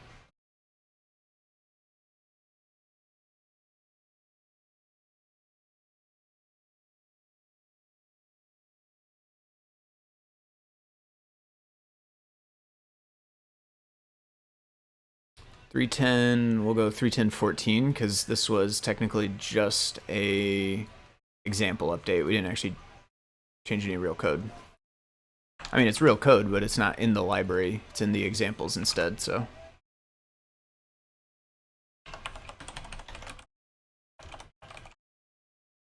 Whoop, release contains an updated GIF example script.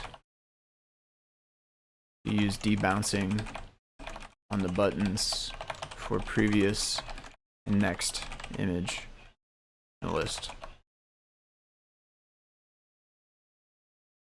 Oh yeah, debouncing is not a word in my dictionary for some reason. I'm gonna go ahead and, I know I'm the one who made the change, this specific change, but I'm actually gonna call out the person who made the original one of these, Nerd or Net.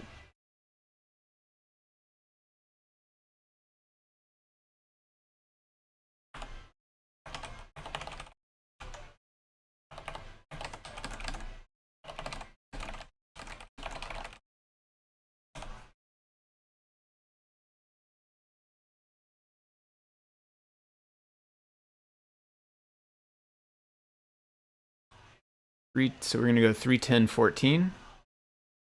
Oh, 14. There we go. Nope.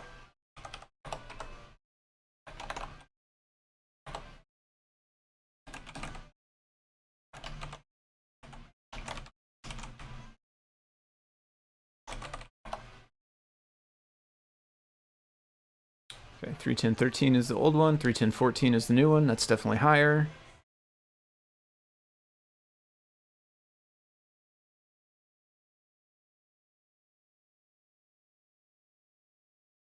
And I'll go ahead and close this one, because this basically has the same, solves the same problem.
Some of these.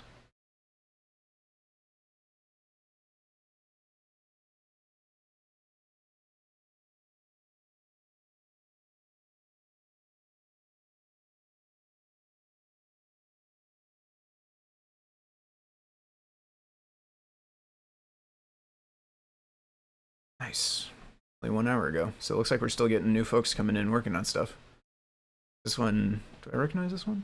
New word for that? No, I don't think so. No PR yet, but I'll check in on it later.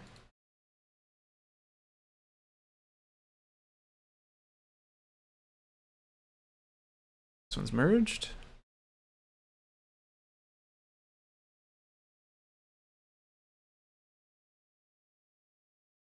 Oh, nice. Thanks for the review on this one, Electric, and then also, I assume, oh, okay, this is also a word for that. But I assume is not watching, but I definitely have thanks for them as well. I should be listing these names. I want to make sure to. Well, they'll show up in the reports next week too, since they're getting merged this week. Start making a list though.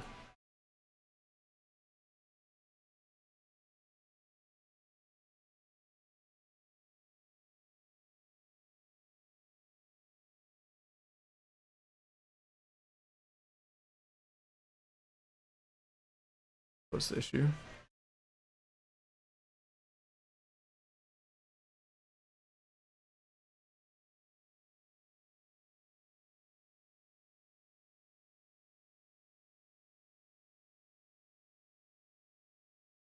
Nice, we caught Jared before he left.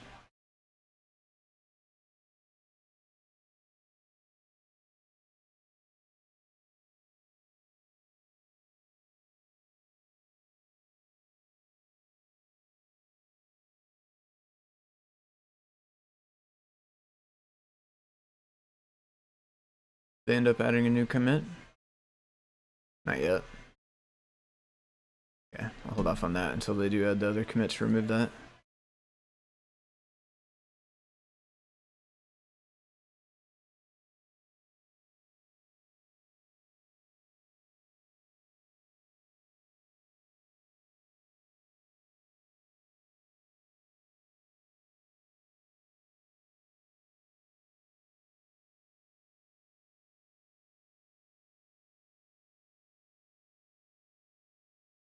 Oh, interesting. They fixed new line.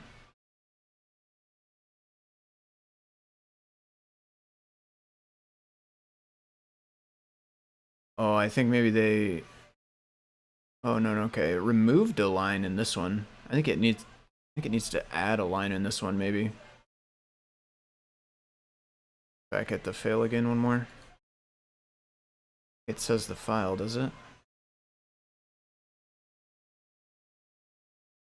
It does say the file, and it's actually a library development RST.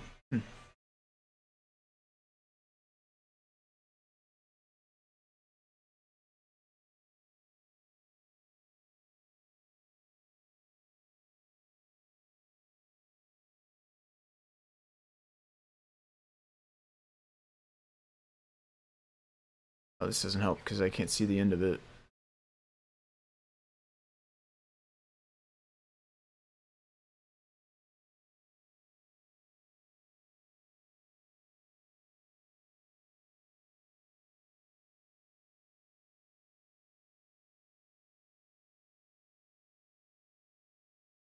What is the name of it? Your Python bundle?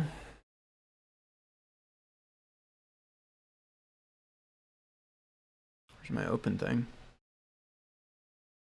Oh.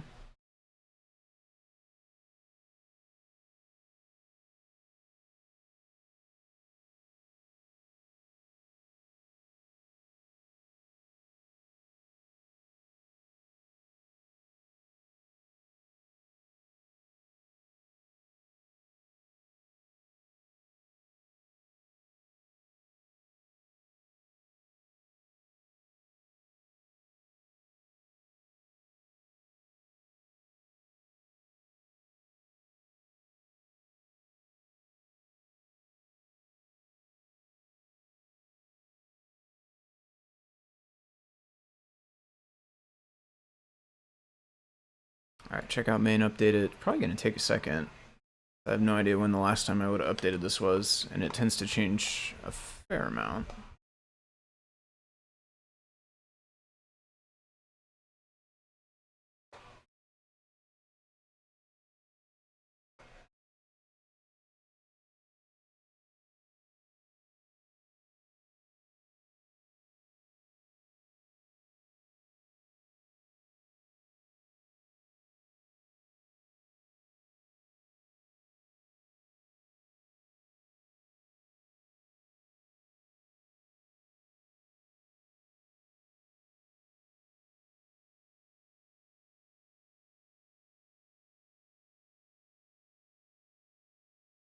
This is one place where there is area for improvement in PyCharm. I'm pretty, like, overall really happy with PyCharm.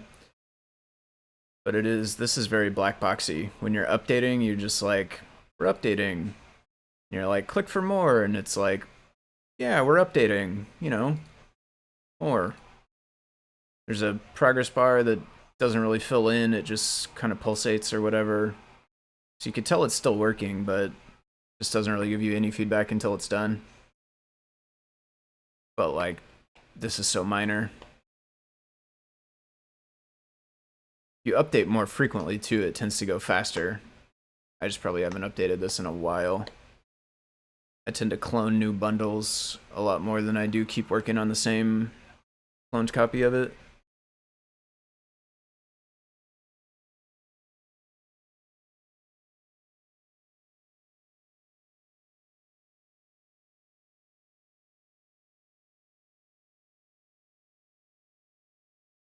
I may just clone a new one too, also, if it starts taking too long. I know roughly how long it takes to clone a new one, and it's pretty fast.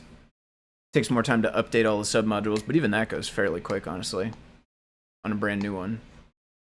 Maybe like 10 or 15 seconds, maybe 30 seconds max or something.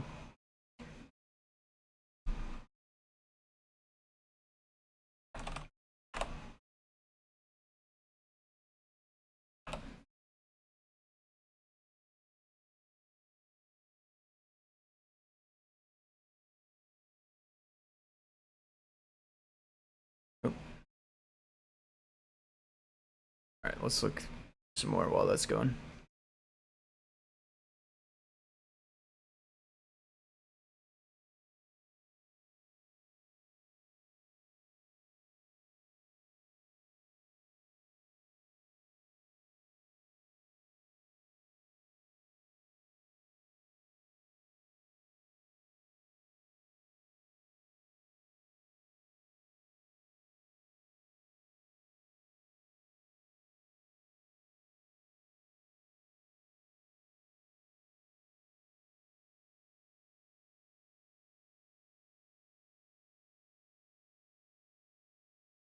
I'll black changed a couple of these. List them out on new lines. Optionals, yep. Readable buffer. Return string. This was the one calling one of these, yep, translate.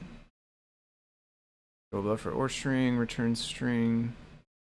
Because of the decode. That again.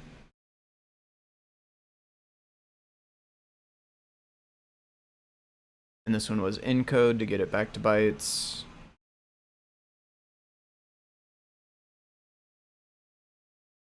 String, dictionary, return string. Yep. Value was string. Yep. This all looks good. I would say let's do those other two. You might have maybe left before we got to that part. But I'll leave feedback here as well. Let's do...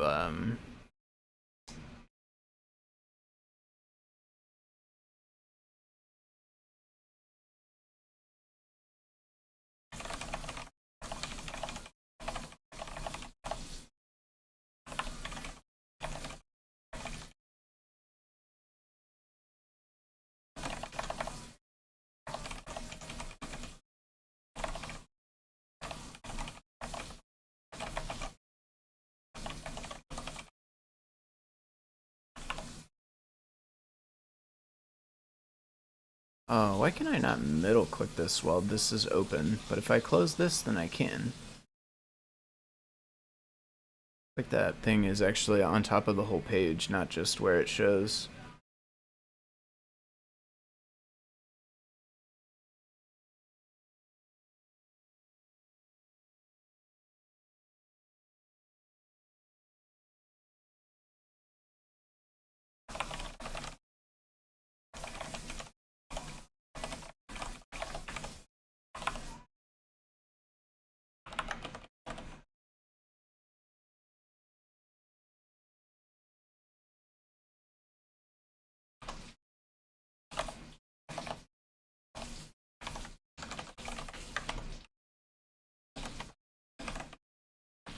Oh, nope. Wrong type of quote.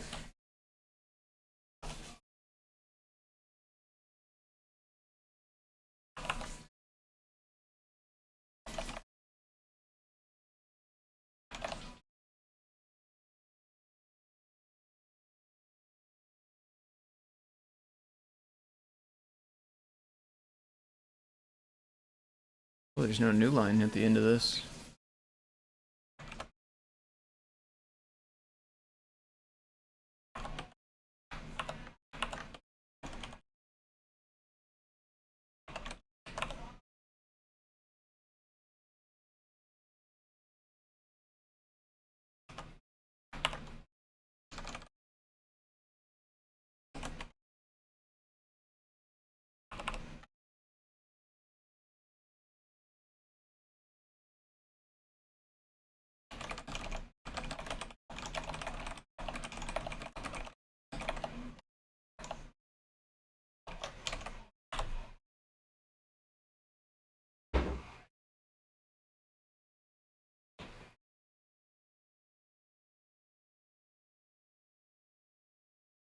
And I think that was the newest one. Yeah, we made it to the top.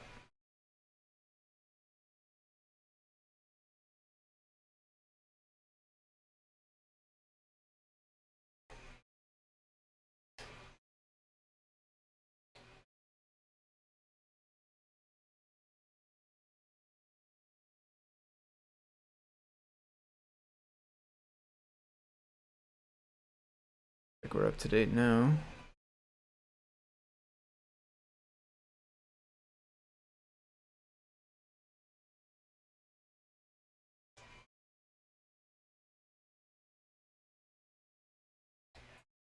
Inverted false. Interesting. I'm probably not the best one to actually review it, though. I don't. What is this in? SI 55351? What is this? Clock generator.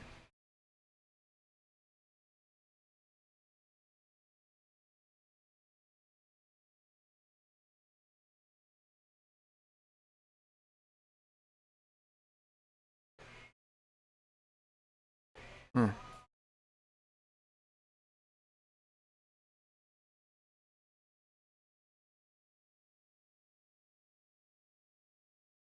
I don't actually understand the code I'm reading, which probably is part of the issue, but it does seem odd to me that inverted false is the default. So this branch of the if would be the default behavior, but this whole if statement was added as new. I almost would expect this line to have already been there, and then they added this one as the new one.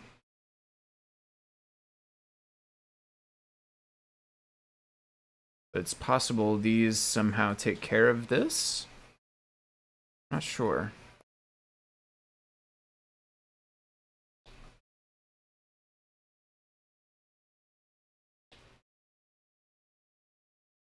So I will leave that one, I think, for somebody who actually knows what's going on inside of it.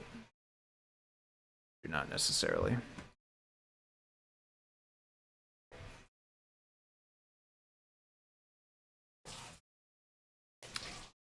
That may be tough. I don't know that it supports Windows.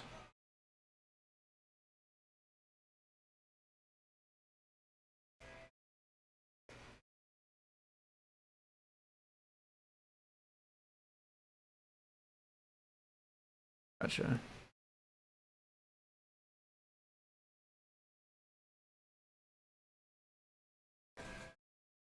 this ever finish? Cool. All right.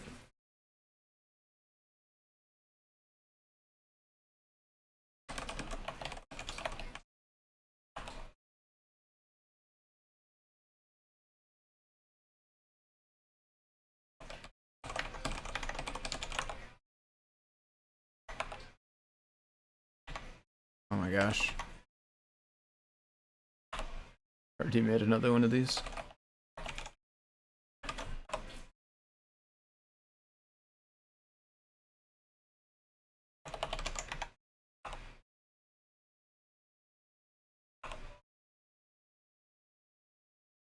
I don't think I probably even need to actually let this run to check out the PR, but do it anyway.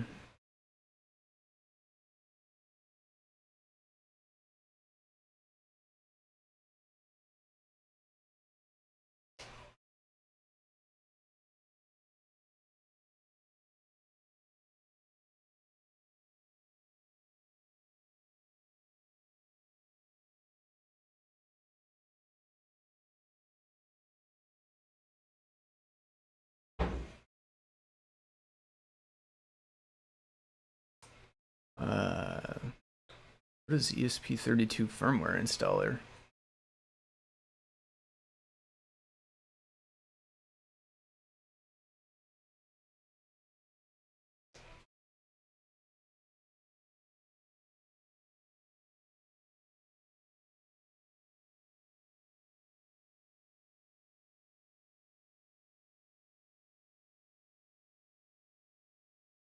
Like this is all from a while ago. I think maybe this person is trying to do stuff that's meant for ESP32.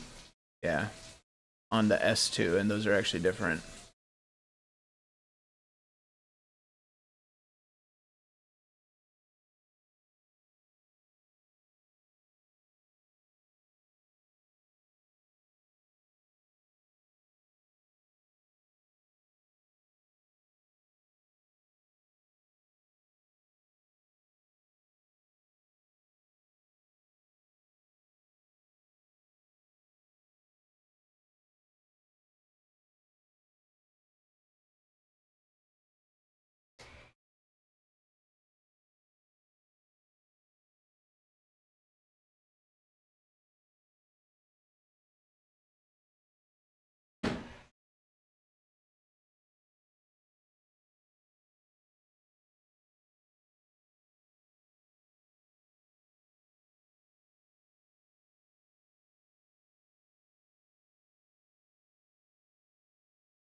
All right, so no on that one. I think we're updated here. Still running. Honestly, it probably stopped and just doesn't realize it stopped, but.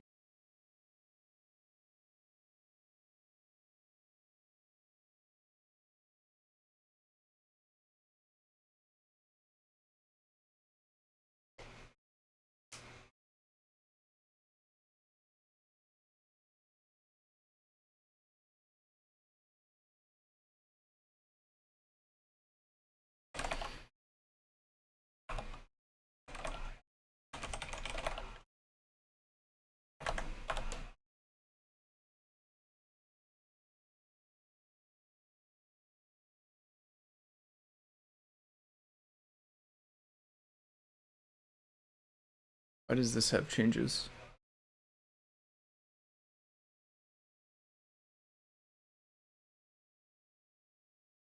Okay. That's weird.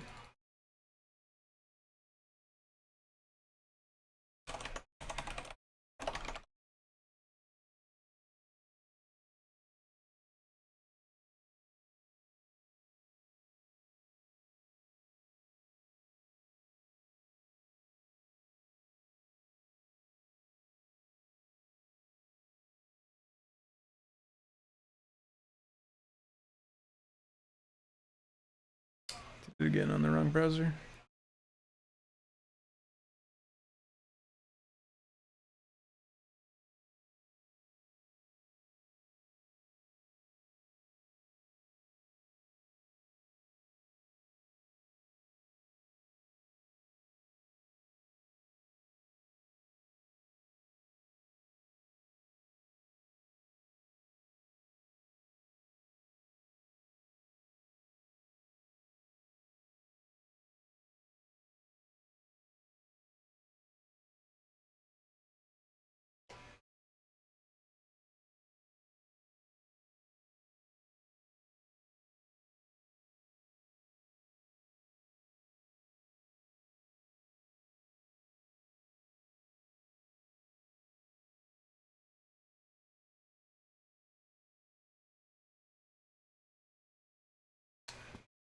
I'm a little stumped by this, honestly.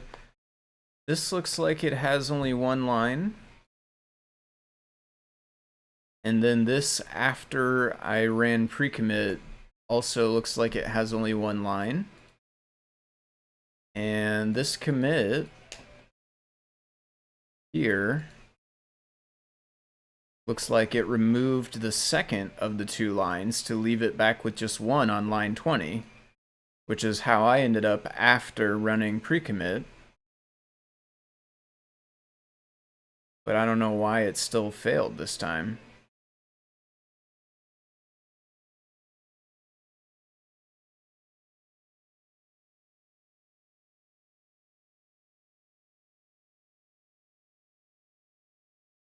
Seems like it didn't actually run it against the latest code or something. I don't know. That's weird. I'll have to look into it after. I don't know how long the actions take on this one. See if it fails again. Alright. I think I'm headed back out for now. I am also working on CircuitPython tomorrow. Ordinarily, I work on CircuitPython on Mondays all day, like full day of work on CircuitPython stuff. So I do oftentimes stream on Mondays, like I did today. However, I don't really schedule it because sometimes I do it before the meeting or sometimes I do it after the meeting. It just kind of depends what else is going on. And sometimes I don't end up doing it at all, but often I do stream on Mondays. If you want to find out when I do start streaming, if you're interested to watch, you can follow me on Twitch.